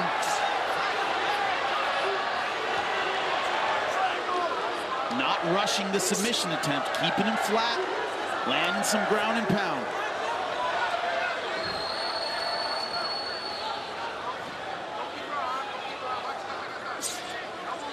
There are levels to this sport when it comes to jiu-jitsu, and Jacare is at the top level. You may have rolled with good guys, you may have rolled with strong guys. There's nothing like rolling with Jacare. A handful of guys in the world feel like him on top. Elbow from Jacare Souza. Armbar transition. It's a risky move, stepping over, but it's his kind of move. 1 minute to go in the round. High risk, high reward. Trying to extend the arms, got the leg over the face. Gastelum has to bring his weight down, keep the pressure on, and not get up. Has to keep his weight down and shrug that shoulder out. Gastelum doing his best to stay composed. Jacare's just waiting now for him to bring a little bit of weight up. And then he'll kick with his legs, just like that, trying to extend the arm. Gastelum defending right in front of his corner.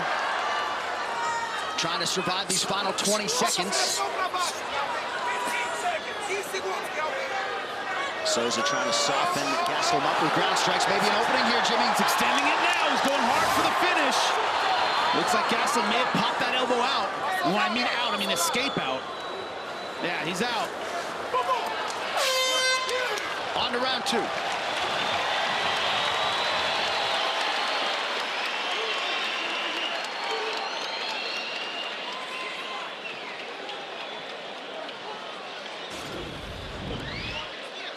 You see Gastelum punching his way out of the single leg. Jacare burying his head, trying to get it great balance. And look, flying footlock heel hook combo. Then as soon as the foot pops out, you'll see Jacare sit up and sweep him. Then going to mountain. This could have been in response to there not being a whole lot of time left. He said, screw it, go for the armbar. If you don't get it, it's only a minute left. Right. And that could have been why he went for such a high-risk move. Beautiful, man. Beautiful, beautiful, Kel. Beautiful. Good defense. He's tired. He put everything there now. He put everything down. Now it's all time. Mouthpiece.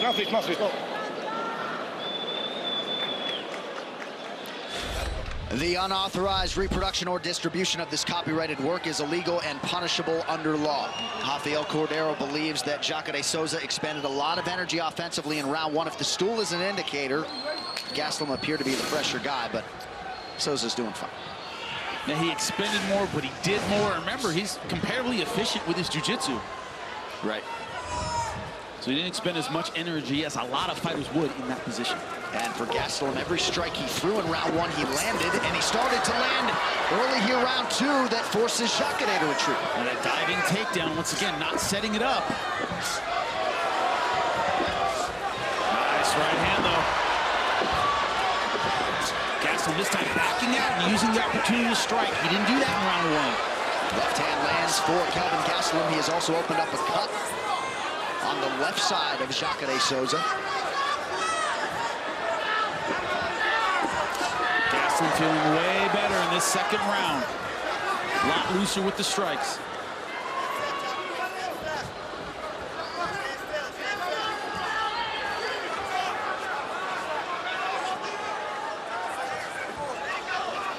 He's got Jacare overreacting to strikes. See, he's kind of waiting for the punch to come at him rather than thinking about his own offense.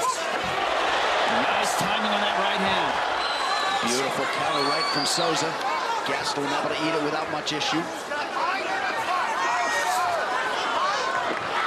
that he respects the power of Gastelum. He's felt some shots, and now he's flinching a little bit, coming in.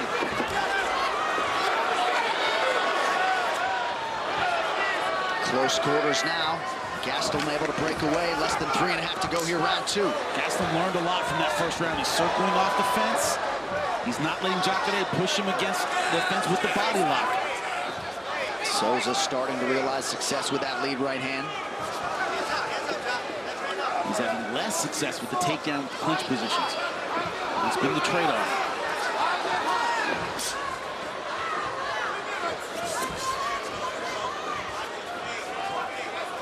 Takedown defense largely is held up. Little clash of heads there. And Gastelum meets another right hand. Gastelum thrown off a little bit. Jacare can become an awkward counter-fighting style. And he's a little bit herky-jerky in this second round. It's kind of throwing Gastelum off, but still moving forward, still confident. Gastelum back to the jab to try to get into striking range. Uppercut to the body. Jacare not bringing his hands back to his chin. He's fighting like he's fatigued. He's throwing hard, but his hands are low. The 1-2 from Gastelum knocks down Souza. Gastelum trying to close things out here. Plenty of time to go in round 2. They're putting a lot of pressure on the legs. Not letting Jacare get back to guard. No surprise that Gastelum wants Souza back to the feet. Well, that doesn't look good. Not a good visual there, Reggie. Not at all. 2 minutes here to go in round 2. Let's see if Gastelum can finish the job here and move into the top 2 in this middleweight division. All the confidence, all the momentum has swung back to Kelvin Gastelum. Now Souza starting to land again. I don't know if his head is clear. He looks very, very tired. Looks a little shell-shocked right now to me, John. 90 seconds now to go in the round. Just isn't crisp or sharp with his strikes in this second round. He's been throwing them. He still has some power, but it looks like he's definitely a more tired fighter, for sure. KG splits the guard with that left hand.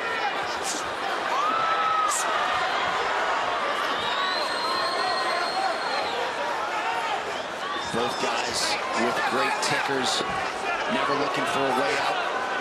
1 minute to go in round 2. And with Gastelum, the way out is looking for you. Right? Pushing forward, always throwing power shots, not many jabs. He's looking to end this.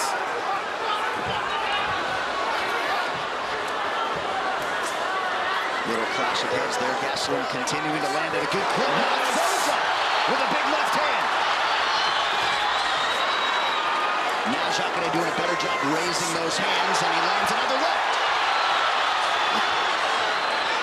He's been effective in spurts, but Jacare hasn't been consistent with his combinations. It's been one, and then he backs off again. Needs to string something together because he's landing effectively now. And Gastelum seems largely unfazed by these power shots, but Souza has rallied towards the end of this second round. Oh, left cross is there for Gastelum. Back and forth we go. And Souza stumbles there at the end of the round. Looked like the referee, Leon Roberts, had his back turned. Now he's watching Souza. Man, back and forth is the only way you can put it. Kelvin Gastelum stalking forward with power shots. Jacare answering back with power shots of his own, mostly singles. Not effective with the takedown and looking very, very tired. This shot dropped him. That could have been the end, but Jacare coming back, rallying at the end of the round. Incredible stuff. And here's a stumble at the end, point him toward his corner, and he just collapses for a second. Lock him here, okay? You can't give me any openings anymore, okay? No more openings. Win this round, baby. Win this round. All right, that's it.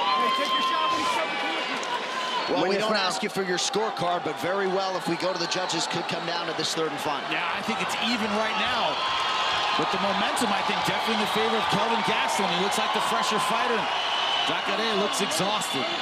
So perhaps it is 19 apiece as we arrive at this third and final round. Gastelum in the green trunks, Souza in black. A huge 5 minutes here forthcoming in terms of the pecking order at 185 pounds.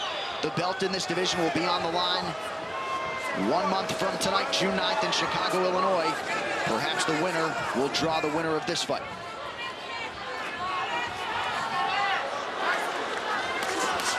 Oh, big right from Souza. Gastelum once again eats it without issue. Well, you haven't seen many of the shots Jacare has thrown bothering Kelvin Gastelum. He wears them all well, hasn't backed up. Still the aggressor, still stalking. And you see when he changes levels, the reaction from Gastelum is quick because he knows one takedown will change the whole complexion. And one thing about being the shorter, smaller guy is that Jacare has to change levels to get to his hips. Gastelum can see that coming. It adds another step to the takedown. Ooh. Jacare pretty efficient with that right hand tonight. I'm just wondering how much there is behind it that Gastelum has been able to eat these and keep coming forward. Again, a big right from Souza. As you see the total strike numbers and Jacare's ability to close the gap at the end of round 2.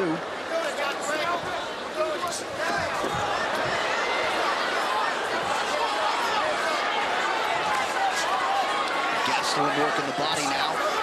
Jacare lands again, pressing forward, all hard out of Souza. 3 minutes and change here to go in round 3. And Gastelum isn't throwing as much as he did in round 2. He's slowing down just a little bit.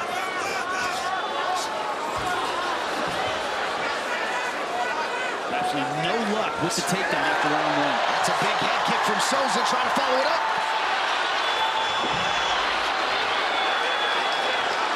Just diving for that single leg. It's going to take a lot of gas to finish. Now going high crotch. Gastelum countering with the crotch lift. Old wrestling defense there. And Jacare just doesn't have the energy to hold position right now. Looked like Jacare registered some sort of complaint to the ref there. Yeah, pointing to his body. I don't know what he's complaining about. I can only imagine he's complaining about him being greased because he looked at his body, put his hands to his body and looked at the referee, but they checked them before the fight, so I don't see the ref doing anything about it right now. A lot of sweat on both sides here in this third and final round. Pretty good counter right from Souza after Gastelum had landed a combination.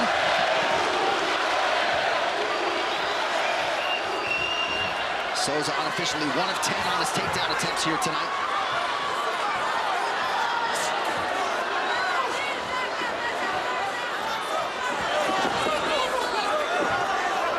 As yet, Gastelum unable to land that big shot in this third round after having Souza on the ropes in round 2. It really seemed like Jacare spent a ton of energy at the end of round 1 going for that armbar. Not surprising, but hasn't had a lot of juice since the end of that first round. Now, that being said, I think he's throwing more in this third round than he did in round 2. He's being more effective with the right. But Kelvin Gastelum looks like the fresher fighter still. Later tonight, don't forget, complete recap of all the action on our FS1 UFC 224 post-fight show right after the main event on FS1. It'll stream live on Fox Sports Go. For those watching in Canada, it is yours on TSN. Oh. Glancing left from Kelvin Gastelum, less than a minute now to go. Round 3 total strikes, slight advantage. Very close. Very close fight. Hey, and bear in mind, we are in Brazil, so I mean the crowd can be a factor, all the support can be a factor. If you're Kelvin Gastelum, you want to finish strong in this last 30 seconds. You do not want this going to the judges. Souza in the pocket, both fighters landing. Good shot there from Jacare. Takedown might ice the round. Very, very close, but I just don't see him have the energy to finish. He gets it, but can't hold it. Big left from Gastelum.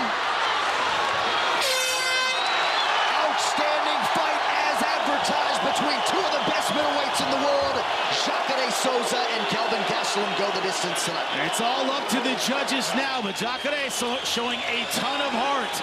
But Kelvin Gastelum better conditioned in this fight.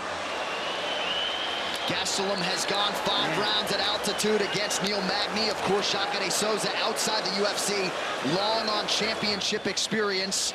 We're going to look back at all the action in this one. There was plenty of it.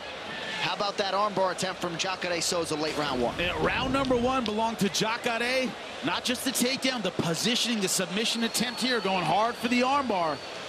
Kelvin Gastelum, excellent defense, able to get out of it. And then round 2, Kelvin Gastelum going after a very tired Jacare. Jacare spending energy trying to get takedowns, wasn't able to secure them. And look at this beautiful left hand that put Jacare on his butt. But Jacare coming back. Look at the end of round 2. This is an exhausted fighter. Can't even make it to his stool in round 3. Jacare finding a home for the right hand. Jacare finding a home for the straight left. Couple of takedowns by Jacare, man. Good luck scoring this one. Add this to the list of fights that you are glad you are not judging. Both fighters landed exactly 54 significant strikes. Of course, the 11 takedown attempts for Jacare Souza, but the body language at the end of round 2 didn't end up an indicator of the output for Souza in round 3. He was able to meet Gastelum strike for strike. He was, but if, let's say for argument's sake, Jacare wins this fight, it doesn't send, you know, chills into the hearts of the middleweight division. Sure. His gas did not look good after round 1. All right, let's get to the scorecards. Here is Bruce Buffer. Ladies and gentlemen, after 3 rounds, we go to the judges' scorecards for a decision. Guilherme Bravo scores the contest 29-28 Gastelum. Saul D'Amato scores it 29-28 Souza. And Chris Lee scores the contest 29-28 for the winner by split decision, Kelvin Gastelum.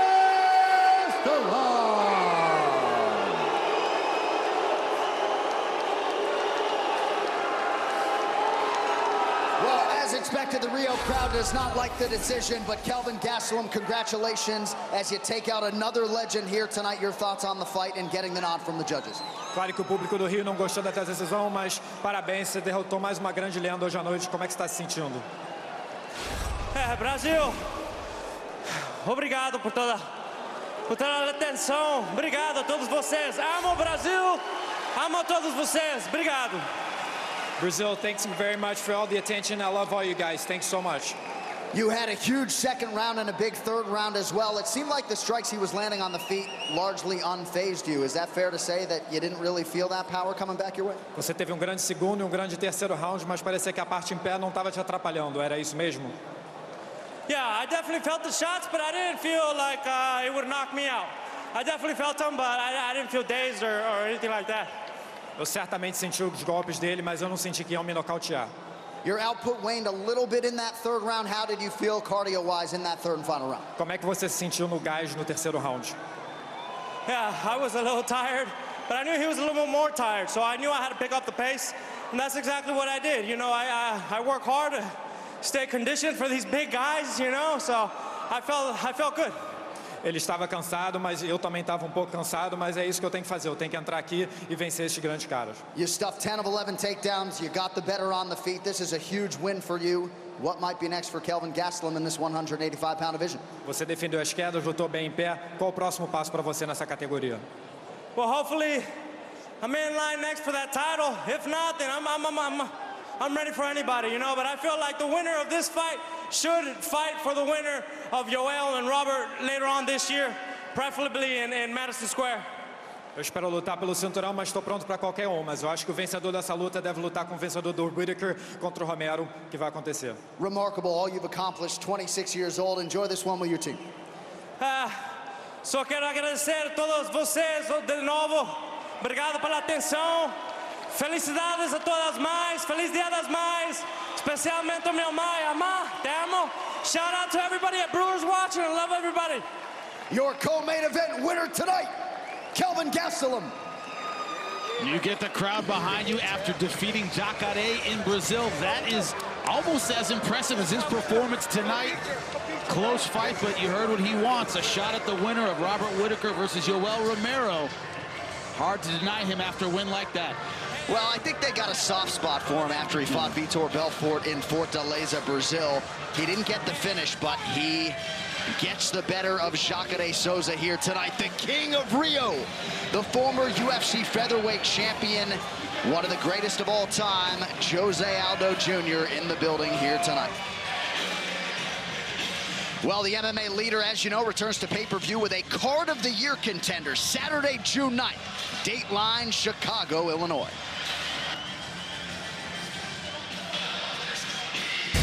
What a night we have in store. Come on and give me some more.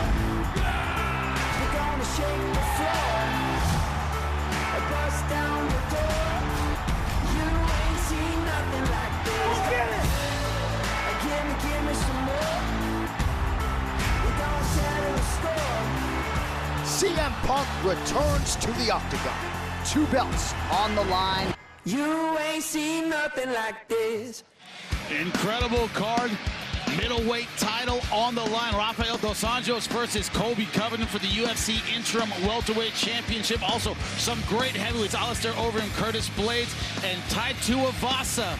Man, that is a young, hungry fighter taking on the veteran Andrei Arlovski, and CM Punk coming back, something for everybody. Moving night in the heavyweight division, a couple belts on the line, and that is not all. We're going to show you the prelim lineup on FS1. How about it? Featured bout, Holly Holm in the women's featherweight division, welcoming Megan Anderson to the UFC. The local Ricardo Lamas returning against Mirsad Bektic. Big fight in strawweight, Claudia Gadelha and Carla Esparza, Clay Guida and Bobby Green. We are absolutely loaded with star power coming up June 9th. You can see those UFC 225 prelims beginning at 8 p.m. Eastern on FS1. What's up, fellow fight fans? Dave Bautista here, inviting you to check out my new action thriller, Hotel Artemis, in theaters June 8th, starring the one, the only Jodie Foster. Enjoy this preview. Enjoy the fights. Hotel Artemis is a great place to hide. A secret hospital for criminals. Me and Everest, we've been here for 22 years. You know why they call him Everest? I think you do. This place is built on 2 things, trust and rules. Without the rule breakers, where would you be? This is a real problem. Everest, things are going to hell in a handbasket. Get your fat ass up there right now. I'm fat? Hotel Artemis. You see that badge? I'm a healthcare professional. In theaters June 8th. And now live from Nunes Arena in Rio de Janeiro, it's time for the main event for UFC 224, Nunes versus Pennington. Well, with consecutive wins over the division's biggest names, Amanda Nunes appears to be settling into a long reign as champion. But Raquel Pennington believes she has the tools to spring the road upset and effectively change this division's course.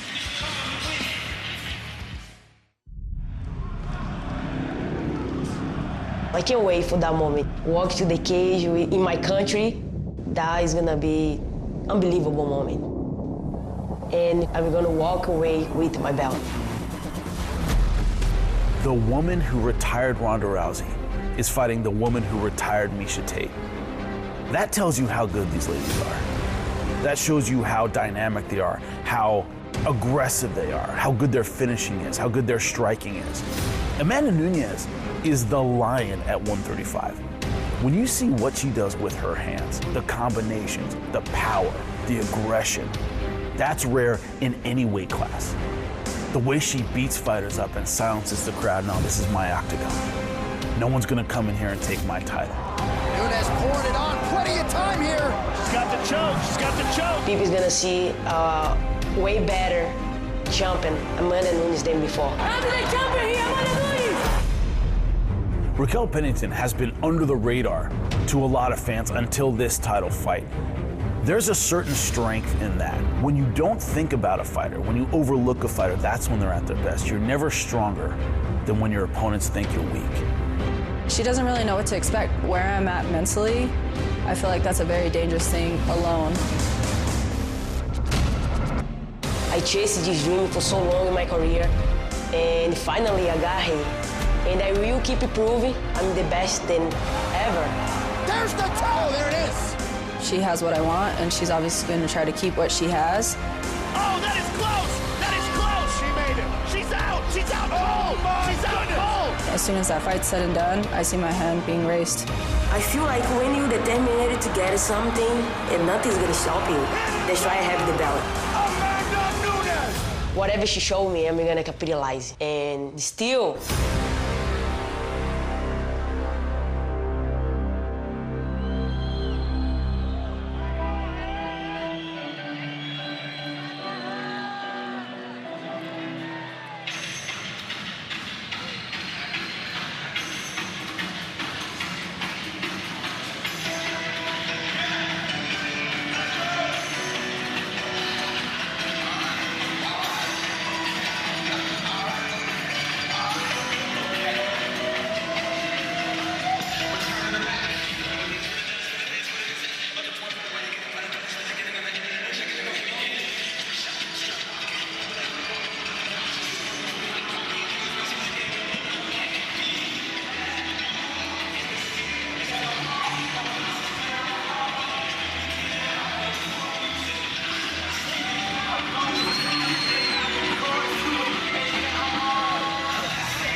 representing Colorado Springs, Colorado, here is the #2 ranked women's bantamweight contender, Raquel Pennington. We have not seen her for more than 18 months when she defeated Miesha Tate to run her winning streak to 4. That night, Joe Rogan said Pennington has emerged as a world-class contender, and if people didn't fancy her as one of the best 135s in the world, it was that night that she crossed into that category, and she said she eliminated apprehension and started realizing her capabilities, and the results followed. Now, cage rust might be an issue with that kind of time off, but what that also means is maybe the footage of her beating Miesha Tate isn't accurate anymore. She's developed, she's been in the gym, picked up new tools. She's a different kind of fighter, stepping in against the champ, Amanda Nunes. So, you know, she could have a different skill set, and Amanda Nunes has to be ready for that. And Pennington takes issue when people call her a brawler. There is so much more depth to her game than that, as you see the embrace there with her fiance, Tisha Torres. By the way, first time in UFC history, 2 openly gay fighters competing for a UFC championship tonight, so pretty heady stuff there. But this is a well-rounded fighter, and her biggest improvement is in the mental game. We see the technical stuff, but mentally, when you sit down with her, she has the mindset of a champion. She doesn't talk about the belt. She talks about the opportunity in front of her. She talks about how good she is, how prepared she is. It's all about the steps she's made to get here. It isn't about the outside distractions and the moniker of champion. It's about the steps she has made to prepare herself, to make herself a better fighter. She feels she's the best Raquel Pennington ever tonight stepping in the octagon. She had 3 surgeries after the Miesha Tate fight, then was involved in an ATV accident that crushed her lower leg. Big picture, it's remarkable that she's fighting for a UFC championship here tonight. She had 3 separate one-week visits to the UFC Performance Institute in Las Vegas, worked a lot with her rehab progression, building supplemental strength and conditioning. Pennington started this training camp 167 pounds. She was 143 on Thursday, and if her demeanor during fight week is any indication, she has put herself in position to put forth the best performance of her life. I guess we'll see.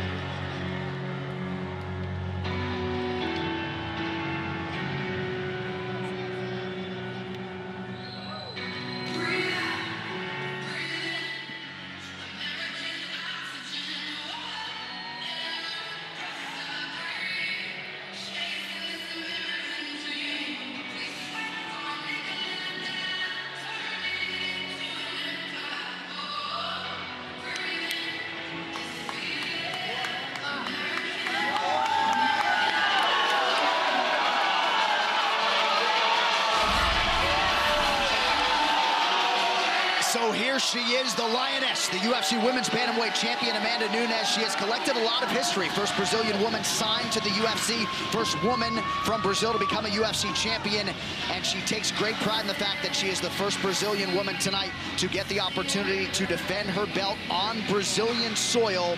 That is not something that she takes lightly. A lot of emotion behind this fight. And the thing is that when you become the champ, you have the belt, a lot of times there's a letdown. There's a, well, what am I fighting for now?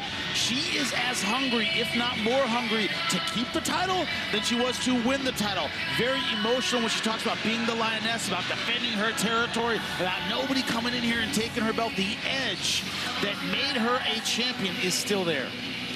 She comes in tonight with the most wins and knockouts in UFC bantamweight history, tied with Ronda Rousey with 6 finishes in this division. This her 3rd title defense. And the buzzword from Mandy, from Nina Ansaroff has been fast.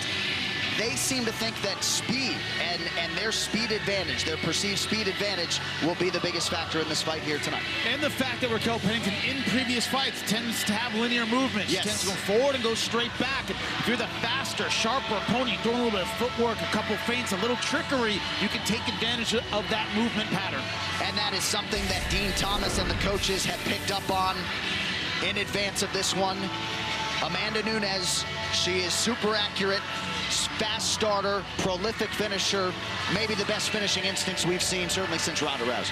Yeah, and when she gets you in trouble, she never lets you off the hook. Something comes out of her when she has an opponent in front of her hurt, where it's, I'm finishing this right now. She doesn't think about the next minute, the reset, the next round. She thinks about taking her opponent out.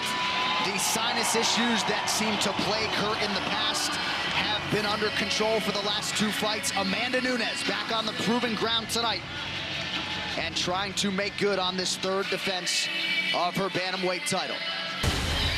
This tail of the tape for this championship main event is brought to you by Grunt Style. This will defend. Champion and challenger, both 29 years old. Amanda Nunes, 1 inch taller than her American counterpart. Both fighters making the championship weight of 135 pounds. Nunes will have a reach advantage of 1 inch and a hook. With the table set, now for the introductions, we turn it over to Bruce Buck. Ladies and gentlemen, this is the main event of the evening, sanctioned by the Brazilian MMA Athletic Commission, Commissioner Caio Portello, Executive Director Cristiano Sampaio. Our 3 judges scoring this contest at Octagon side are Guilherme Bravo, Sal D'Amato, and Derek Cleary. And when the action begins, our referee in charge of the Octagon, Mark Goddard. And now, Senhoras y Senhores do Brazil, this is the moment UFC fans watching around the world have been waiting for. Live from the Nunes Arena in Rio de Janeiro, Brazil, it's time! 5 rounds for the undisputed UFC Bantamweight Championship of the world. Introducing first, fighting out of the blue corner, a freestyle fighter holding a professional record, 9 wins, 6 losses. She stands 5 feet 7 inches tall, weighing in at 135 pounds. Fighting out of Colorado Springs, Colorado, USA, presenting the #2 ranked bantamweight contender in the world, the challenger, Raquel Pennington. And now introducing the champion, fighting out of the red corner, a striker holding a professional record, 15 wins, 4 losses. She stands 5 feet 8 inches tall, weigh in at 135 pounds. Fighting out of Coral Gables, Florida, USA, by way of Salvador Bahia, Brazil, presenting the reigning, defending, undisputed UFC Bantamweight Champion of the world, Amanda, the Lioness Nunes.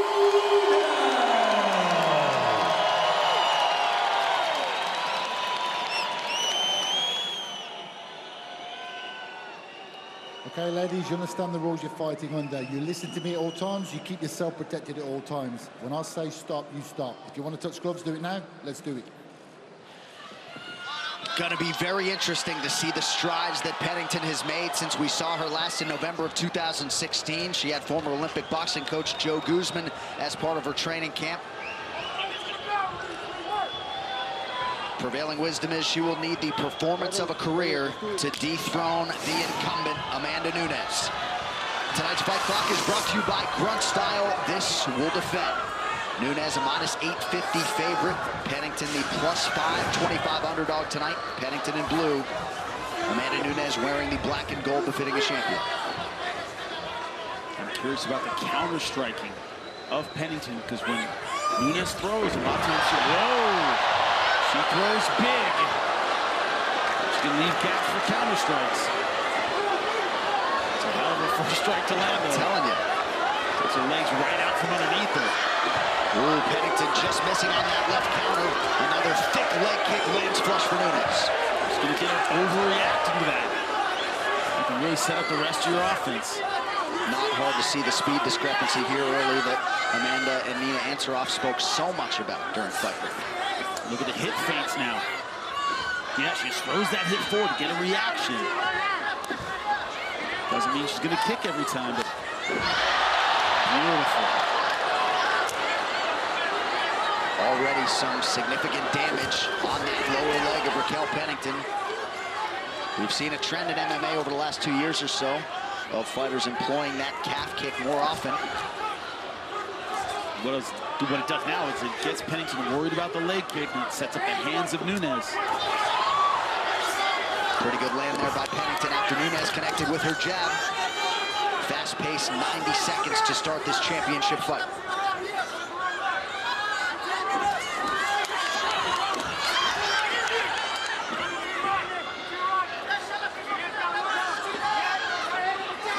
Pennington, a very good athlete. Both fighters landing in the pocket now. Pennington played basketball and volleyball growing up. A lot of family support for Pennington.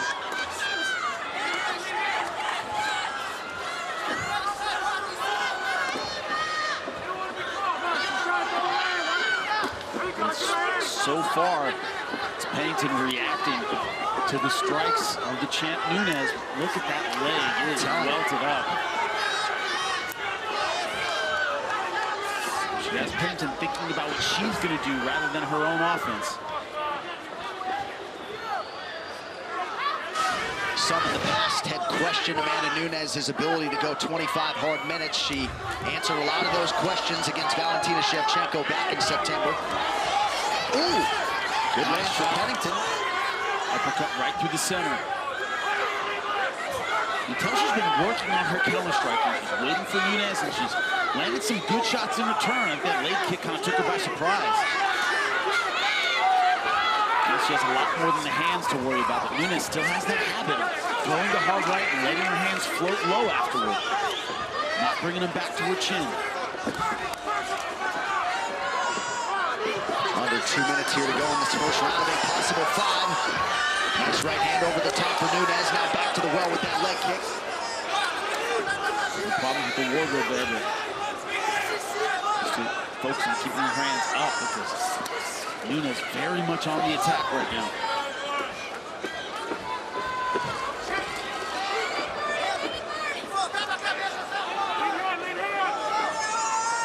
Nunes continuing to feint.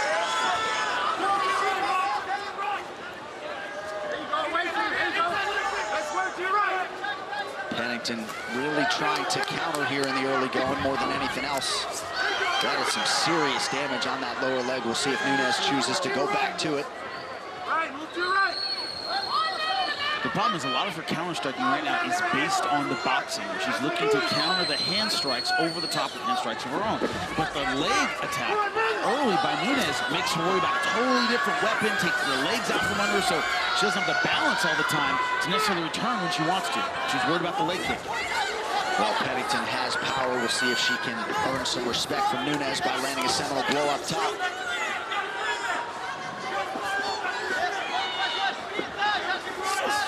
Nunes just so fluid and comfortable as a striker. Under 30. Confident.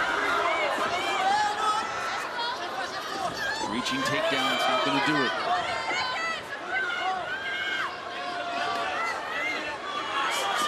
Nunes actually closed as a slight betting underdog for her last defense against Valentina Shevchenko, so she said she could relate to Pennington being the dog tonight. See Nunes bite down on that mouthpiece when Pennington throws. Strong start for the champion. Let's follow the challenger.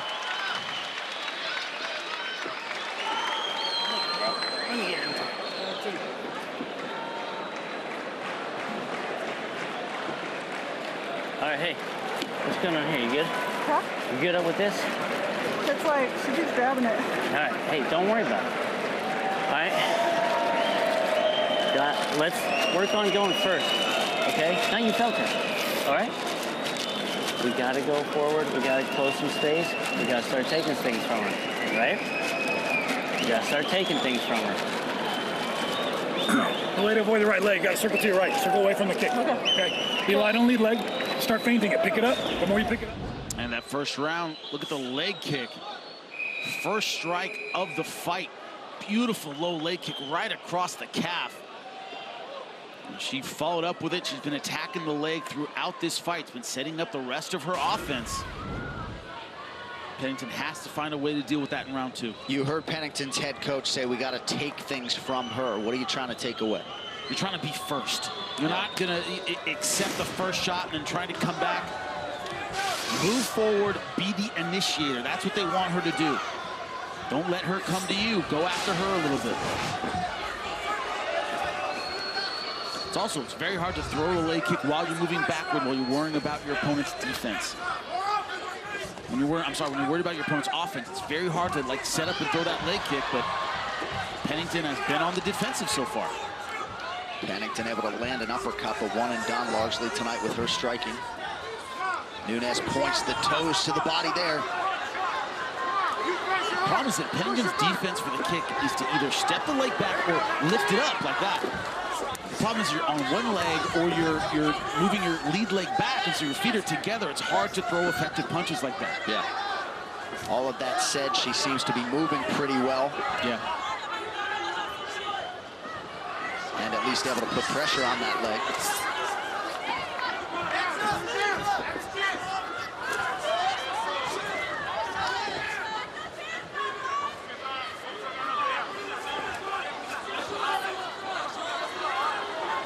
Look at a square stance.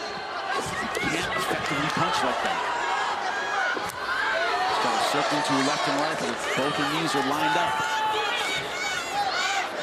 Nice stiff jab from Amanda Nunes. 3.5 minutes now to go in round 2. Pennington finally put a little bit of pressure on. They say all the time in fighting, only one fighter can lead the dance, only one fighter can be the aggressor, the initiator, and so far, that's been Nunes. Pennington's still waiting. Well, if Pennington can land one of these big right hands, perhaps that'll give Nunes something to think about, but Nunes in the zone right now.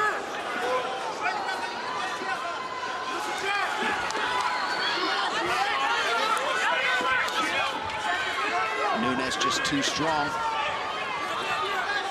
Let's listen in to the corner of the challenger, Raquel Pennington. Right hand ready. There you go, yes. Go to the body with the 2.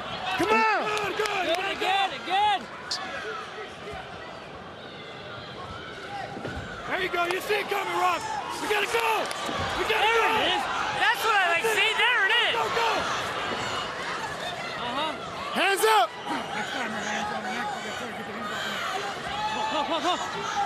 Come on.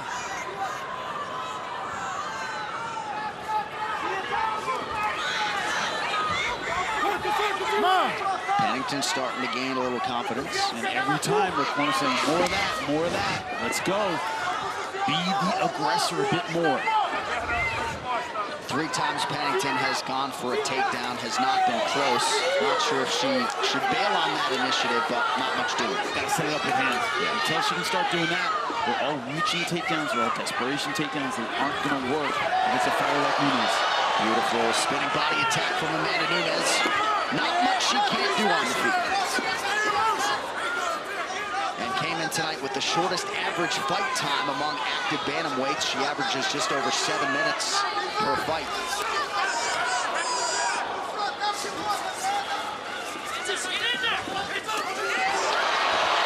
Couple knees, but maybe a window here for Pennington to get Nunes down. Rocky off of her back.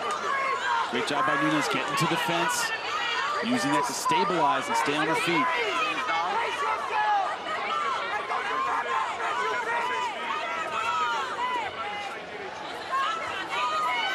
Pennington with hands clasped. See if she tries to take Nunes down. 1 minute to go, round 2.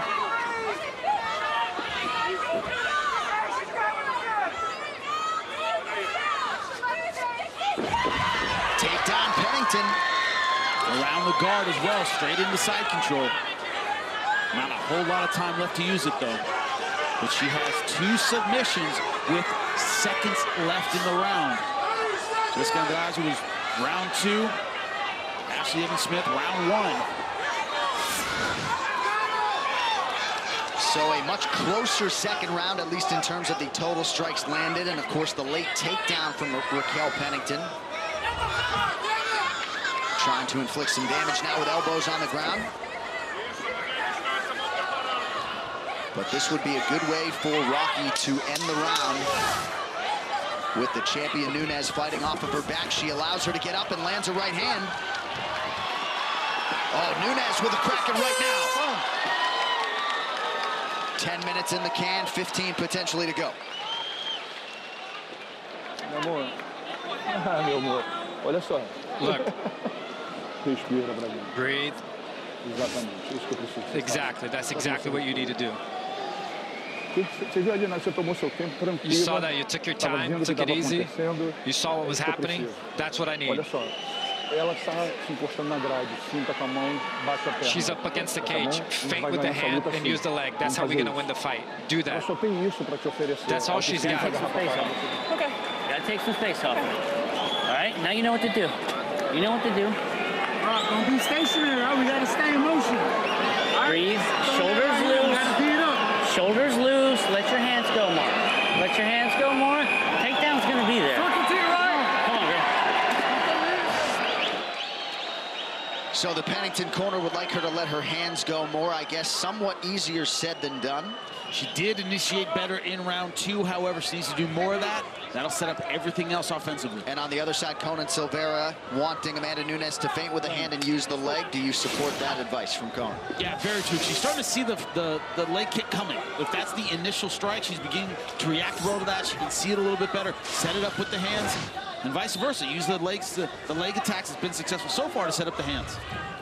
Raquel Pennington felt as though if she could extend Amanda Nunes to the championship rounds, the pendulum may swing and the advantage may swing her way. Here she is in the 3rd round with the champion.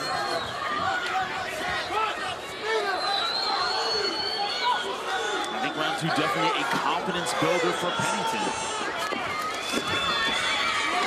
Had some success, very close with the significant strikes. Got a takedown. Ooh, still that leg kick. When she reacts to it, she lifts her leg over and it takes away her balance. Nunes knows it gives her a free shot. Pennington doing a pretty nice job not reacting to feints.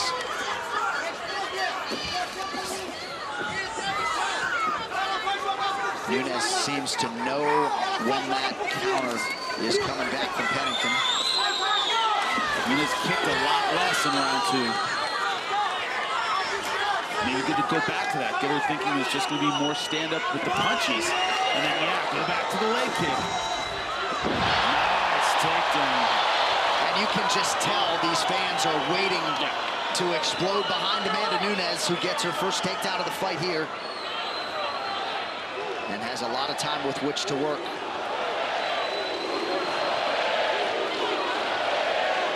They might need a new champ. I don't know. You get sick of it? Full time. You're going to die? I like it. It's not that creative. They got the kids doing it now at the weigh-in. 8-year-olds. Yeah, I did notice that. A lot of kids there chanting that. I don't know if they learned it in school or what, but that was popular. Pennington doing a pretty nice job not reacting to feints. Nunes seems to know when that counter is coming back from Pennington. Maybe good to go back to that. Get her thinking it's just going to be more stand-up with the punches. And then, yeah, go back to the leg kick. Nice takedown. And you can just tell these fans are waiting to explode behind Amanda Nunes, who gets her first takedown of the fight here.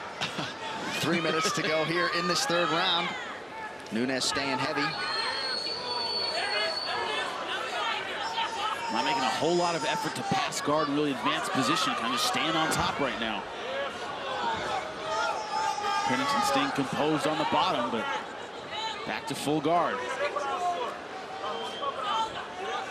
If you're Nunes, you want a little more space to land that effective ground and pound. She has excellent ground and pound, in my opinion. But right now, chest to chest, a little too close to use it. Stay busy, girls. You want to stay there? Keep working on proof position, please. Stay busy.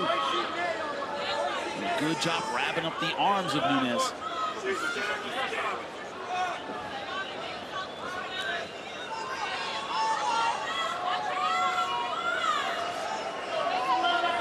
Nunes doing a good job of icing the round. Second time, please, ladies. Let's work. Wearing her out a little bit. Making her work from her back. Just banking more minutes. No real effort on top so far to stop the fight. Hopefully taking some, as far as she's concerned, taking some of the fight out of Pennington. As many of you know, Mark Goddard, the referee, not seeing enough action there, so he stands the fighters up. Less than 2 minutes here, round 3. Pennington, again, just not landing cleanly with that right-hand counter. Landing partially, but not flush.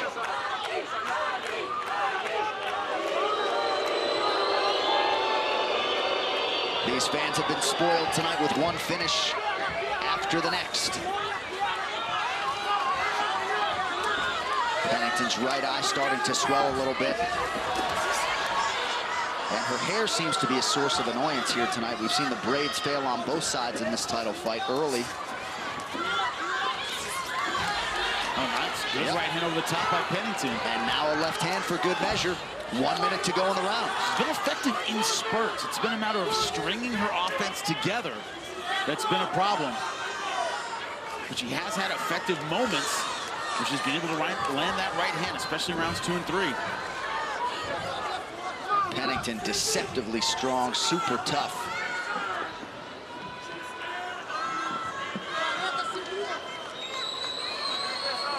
And she felt like being on The Ultimate Fighter and then fighting her coach, Miesha Tate. All of those situations prepared her to fight somebody in Amanda Nunes, whom she was very familiar with. And mentally, very, very strong as Nunes. I mean, the big names, the big fights, they, you know, those are the ones that keep you awake at night. She's gone through those and she's won them decisively. That's important. Oh, nice. Another good right. Yeah, that might have been her most effective hand strike of the fight.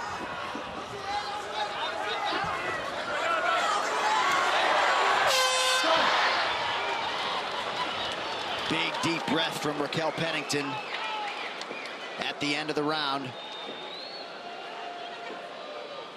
as she makes her way back to the corner.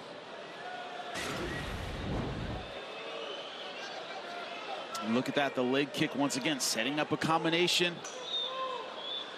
This time the leg kick, throws a jab, and then look at that rush. She counters, beautiful takedown, double leg, drops her right to her butt. Start throwing them uppercuts and let her run into it. Okay? We can't be stationary. We gotta be in motion. All right, it's good to be moving here, but we gotta let our hands go deep first.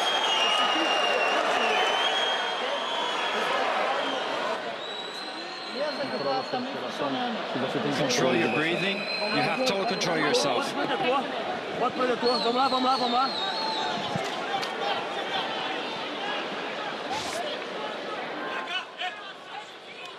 Championship rounds, round 4 here for this UFC Women's Bantamweight Championship fight. And if the scale was an indicator, we felt like Amanda Nunes was in the shape of her life. And this is a very telling visual. Barely breathing heavy to begin round 4. On the other side for Pennington, her boxing coach Joe Guzman wants her to be in perpetual motion and be first. Let's see if she can follow up on that imperative here in round 4. Initiative so important in this fight, and so far the initiator has been Nunes. But when Pennington's initiated, she's done well. Landed some good strikes over the top, but Nunes so far more consistent with that initiation, with that aggression.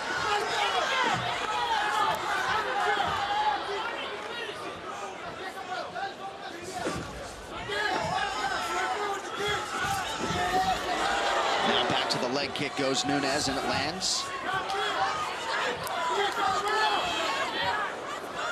But Nunes sticks and she moves. She doesn't sit there a sitting duck and an obvious target for Pennington.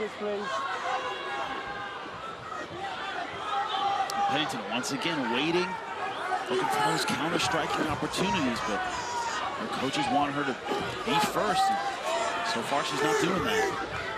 She answers back over the top. Nunes just out of range. Never there, never still, never an easy shot.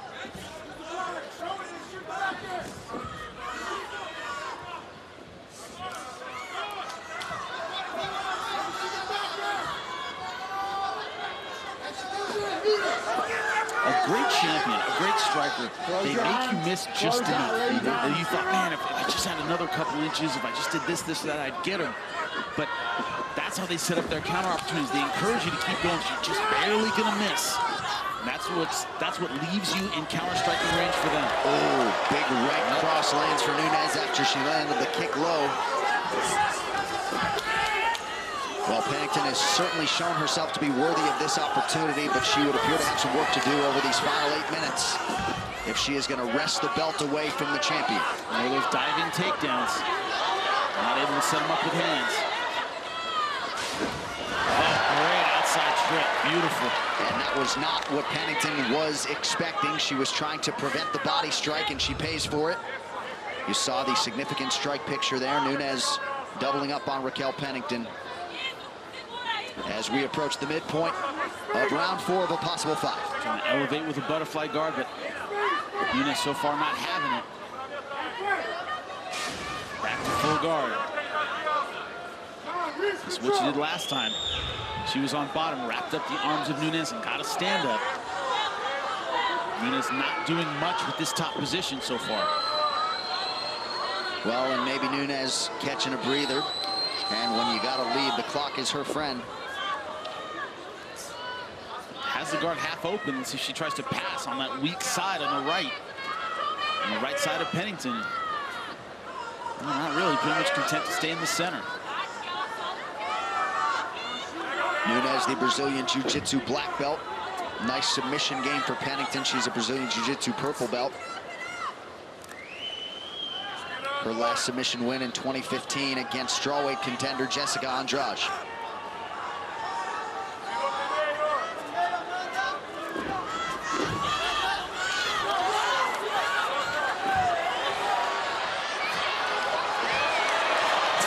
Successive knees to the body for Nunes and a right hand for Pennington. Pennington has to find a way to get her offense going. It's been effective in short spurts, but not for the long haul. In the long haul, it's been Nunes. Pennington striking defense right on her average, 66%, but the volume of Nunes has been a factor. 235 strike attempts already for Nunes. In Kimura position, but she's got to commit her hips to go for it. I don't know if she's going to do that. She's going to use it defensively to prevent that takedown. Right in front of us.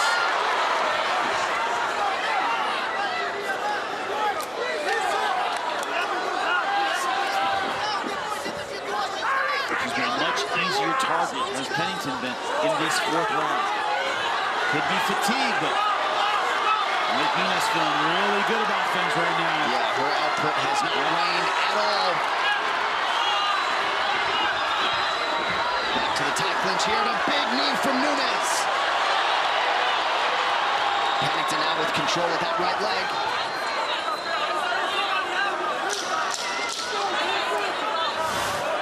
Let's see if Pennington tries to thrust hard here into a takedown attempt at the end of the round. Won't mean much now, though. 20 minutes down, 5 to go. That bad cut. Or is it the nose? But there's a lot of blood as she's walking back to her corner. You just do everything you got right here. You got this. What's wrong? It's the nose. Hey. I'm done. No. She's done. Just told her coach she's done. We're going to be smart. Don't put yourself at risk. I know. You see everything she's throwing. You see it all. You see everything. Come on, girl. I know it hurts. I know it hurts. Let's power through this. Let's power through through this, let's believe. All right? Change your mindset. Change your mindset. Let's just throw everything we got. Throw everything we got. All right, we'll recover later. We'll recover later. Throw everything we got. Well, this is something that people are going to be talking about next week, one way or the other. Perhaps Raquel Pennington's nose is broken. She told her corner she was done. Yep, I want to be done. Those were her exact words. I'm done. Perhaps trying to live to fight another day, so to speak, or prevent further damage, but her corner evidently wanted her to continue, and here's round 5. Your thoughts? I mean, your fighter tells you they're done. What do you do? I shouldn't put you on the spot, but I mean, it's the corner that's supposed to have the distance and the perspective to tell their fighter, yeah, I mean, if they want out and it's that bad, something's bad that could affect their career, because her nose is bent out of shape and she wants out. That's a tough one. She's taken 128 strikes unofficially. That's a lot, but yeah, that's a tough one. My fighter wanted out like that, and he really wanted to go. Can't imagine not letting him.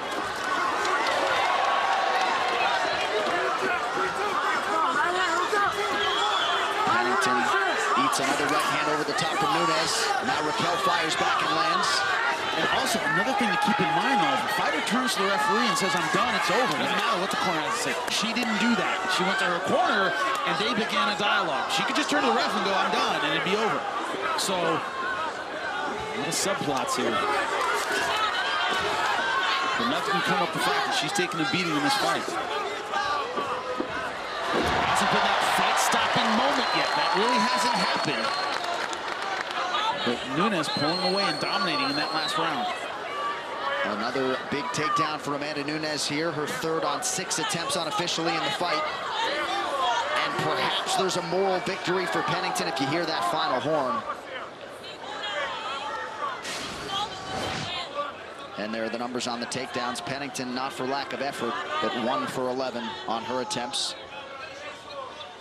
Wouldn't be surprised if Nunes, even with short strikes, starts going after that nose. I mean, she doesn't know how close this came to ending because of the nose, but still, she can see that it's broken and it's twisted. Wouldn't surprise me if she went after with everything she had. Tried to get the stoppage. Under 3 minutes now to go. Let's stay busy in that position. And at least to this point, Amanda Nunes proven worthy of the distinction as a near -1,000 favorite tonight. Keep working, ladies. Man, that nose just cracked again. A ton of blood coming out of it. Oh, she's massive. That's bad. That is real bad. The finish is going to come here, or so it would appear. Pennington forced to give up the back. Yeah, her face is absolutely drenched. This fight is over. Mark Goddard might stop this thing here. Pennington covering up. Amanda Nunes gets the finish. Nunes defends in Rio.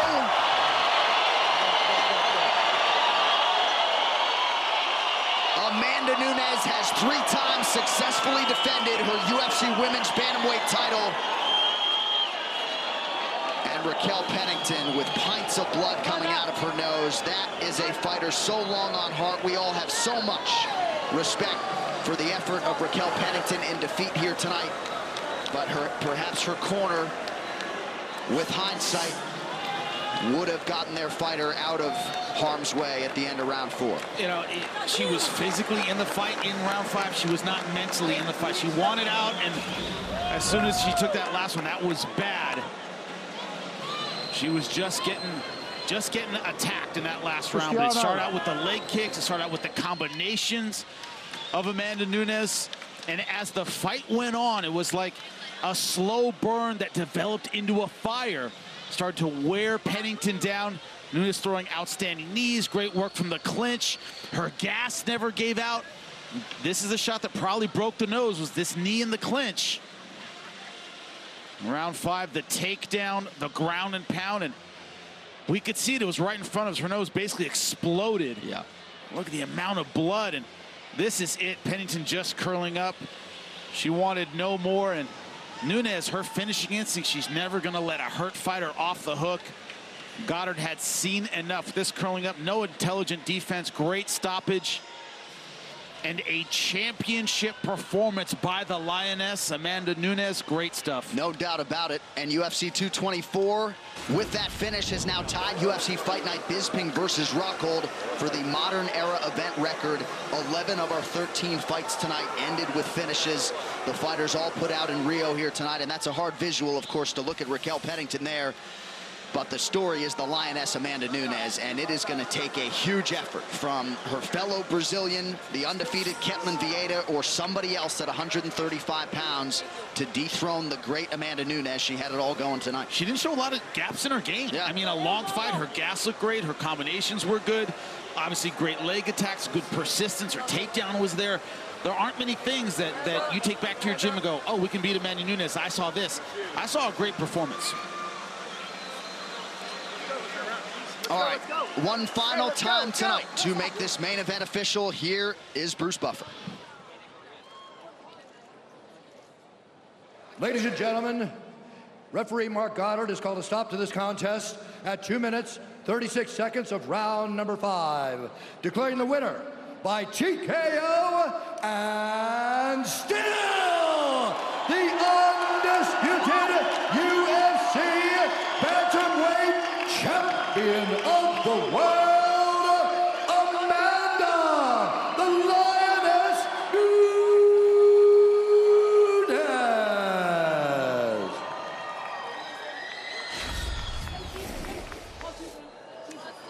So the belt remains with the Lioness, Amanda Nunes, and still the UFC Women's Bantamweight Champion. Rocky, come here, please. And you're bringing in Raquel Pennington here and calling for your former teammate, Tecia Torres. So much respect between these two camps and fighters. An emotional moment there with your fiance, obviously. Amanda, I know how much respect you have for Raquel and her effort here in defeat tonight. Your thoughts on this fight? Eu sei quanto respeito você tem pela Raquel, mas o que você achou da luta essa noite? I never fight like nobody is afraid. This is the first time ever. I respect those girls so much, especially Tecia. You know, she used to train with us, and it was very hard for me, for Nina, to not look to those girls where we go, where we see them. And it was very hard for me this fight. It was the most hard in my career, fight this girl, you know, because we have the respect. I like those girls so much, you know, it was hard for me. But when it became to defend this belt, something that I dreamed for so long, I have to do it. But right now, we are friends. We're gonna leave this cage, we're gonna have a beer and celebrate like our friendship, you know. Tonight was my belt, but the first thing was the respect and the friendship we have. We're gonna celebrate as a win, both of us.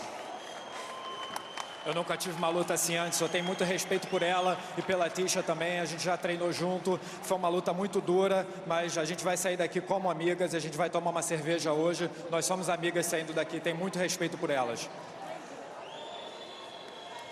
Amanda, I know you were very excited to make this defense here in Rio de Janeiro in front of your fellow Brazilians here tonight as you continue to knock off one big accomplishment after the next. General thoughts on coming in here in front of Rio and putting on the performance that you did? Você estava muito animada para vir aqui para o Brasil defender o cinturão diante dos brasileiros. O que você achou dessa experiência? Was amazing. Let me speak Portuguese. Galera, thank you so much. Obrigada a todos. Cada um de vocês aqui presente, you know? Foi muito importante para mim. Ontem foi assim surreal. Quando eu subi no palco da pesagem, para mim foi algo que eu nunca senti antes. Então, eu quero deixar bem claro aqui. Eu moro lá fora, mas eu defendo a bandeira do Brasil. Eu tô lá fora porque realmente eu tive que seguir um sonho e eu consegui, mas esse cinturão é nosso. Eu tô aqui no Brasil para dividir com vocês hoje. Muito obrigado. Feliz Dia das Mães. Eu falei que eu ia dar um presente com a minha vitória a todas as mães brasileiras e especialmente a minha que me deu tanto apoio. Dona Ivete, já tô viajando amanhã, eu chego já. Vamos fazer a festa. Salvador, Pojuca, Paraíba, Monteiro, é tudo nosso! I want to thank everyone. It was a surreal feeling yesterday stepping up to the weigh-ins. You know, I want to tell everyone I live in the U.S., but that was a decision I made for my career. But I'm here representing Brazil. I represent the Brazilian flag with the belt is Brazilian. Tomorrow's Mother's Day. I knew I was going to give my mother a present, and here it is. You look like you could have gone 10 hard fives tonight. How soon might we see you back in here in defense of your title, and who might be next? Você parecia que poderia ter lutado 10 rounds hoje. Você vai lutar em breve? Quando que você quer voltar? Eu quero falar uma coisa. Eu tenho que agradecer as pessoas que trabalham comigo, que saem de sua casa todos os dias para passar um treino para mim. A gente fica na academia até altas horas treinando. Papa, eu chamo ele de pai porque é como se fosse um pai para mim. Minha namorada, Nina, que está 24 horas lá fazendo o possível. O professor aqui, Anderson França, que está me ajudando a evoluir a cada dia. Muito obrigado. E mestre Sensei Ricardo Carvalho, o cara que me mostrou o esporte, que me criou praticamente, que tirou do bolso para realmente dar o melhor para mim. Muito obrigada, mestre.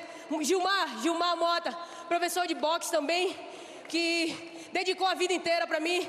O primeiro professor de jiu-jitsu que eu tive, lá em Pojuca, Vitor. Muito obrigada. Minha irmã, que segunda mãe para mim, não tenho nem o que falar, ela sabe disso. Franciele, minha amiga Dila. Meu preparador físico, minha irmã Vanessa aqui, que foi, assim, crucial na minha carreira, que me mostrou tudo. Muito obrigada, minha irmã. Tamo junto. I have to thank everyone that leave their house every day. We spend long hours at the gym. You know, everyone that got me through here. Conan's like my father, Nina, my girlfriend, and my sisters, and everyone who's out there. Everyone that got me through here. My first coaches, everyone that got me to this point. Any quick final thoughts? UFC, Dan White, thank you so much to change my life. Essa organização mudou a minha vida. Hoje eu tenho uma vida estabilizada para viver bem a vida inteira por causa dessa organização aqui. Obrigado, UFC, Dan White. Thank you so much. I love you guys. You are one amazing champion. Congratulations. The bantamweight queen one final time, the Lioness, Amanda Nunes. A championship performance and real class with her comments in victory. That's Amanda Nunes, the Lioness, reigns supreme again.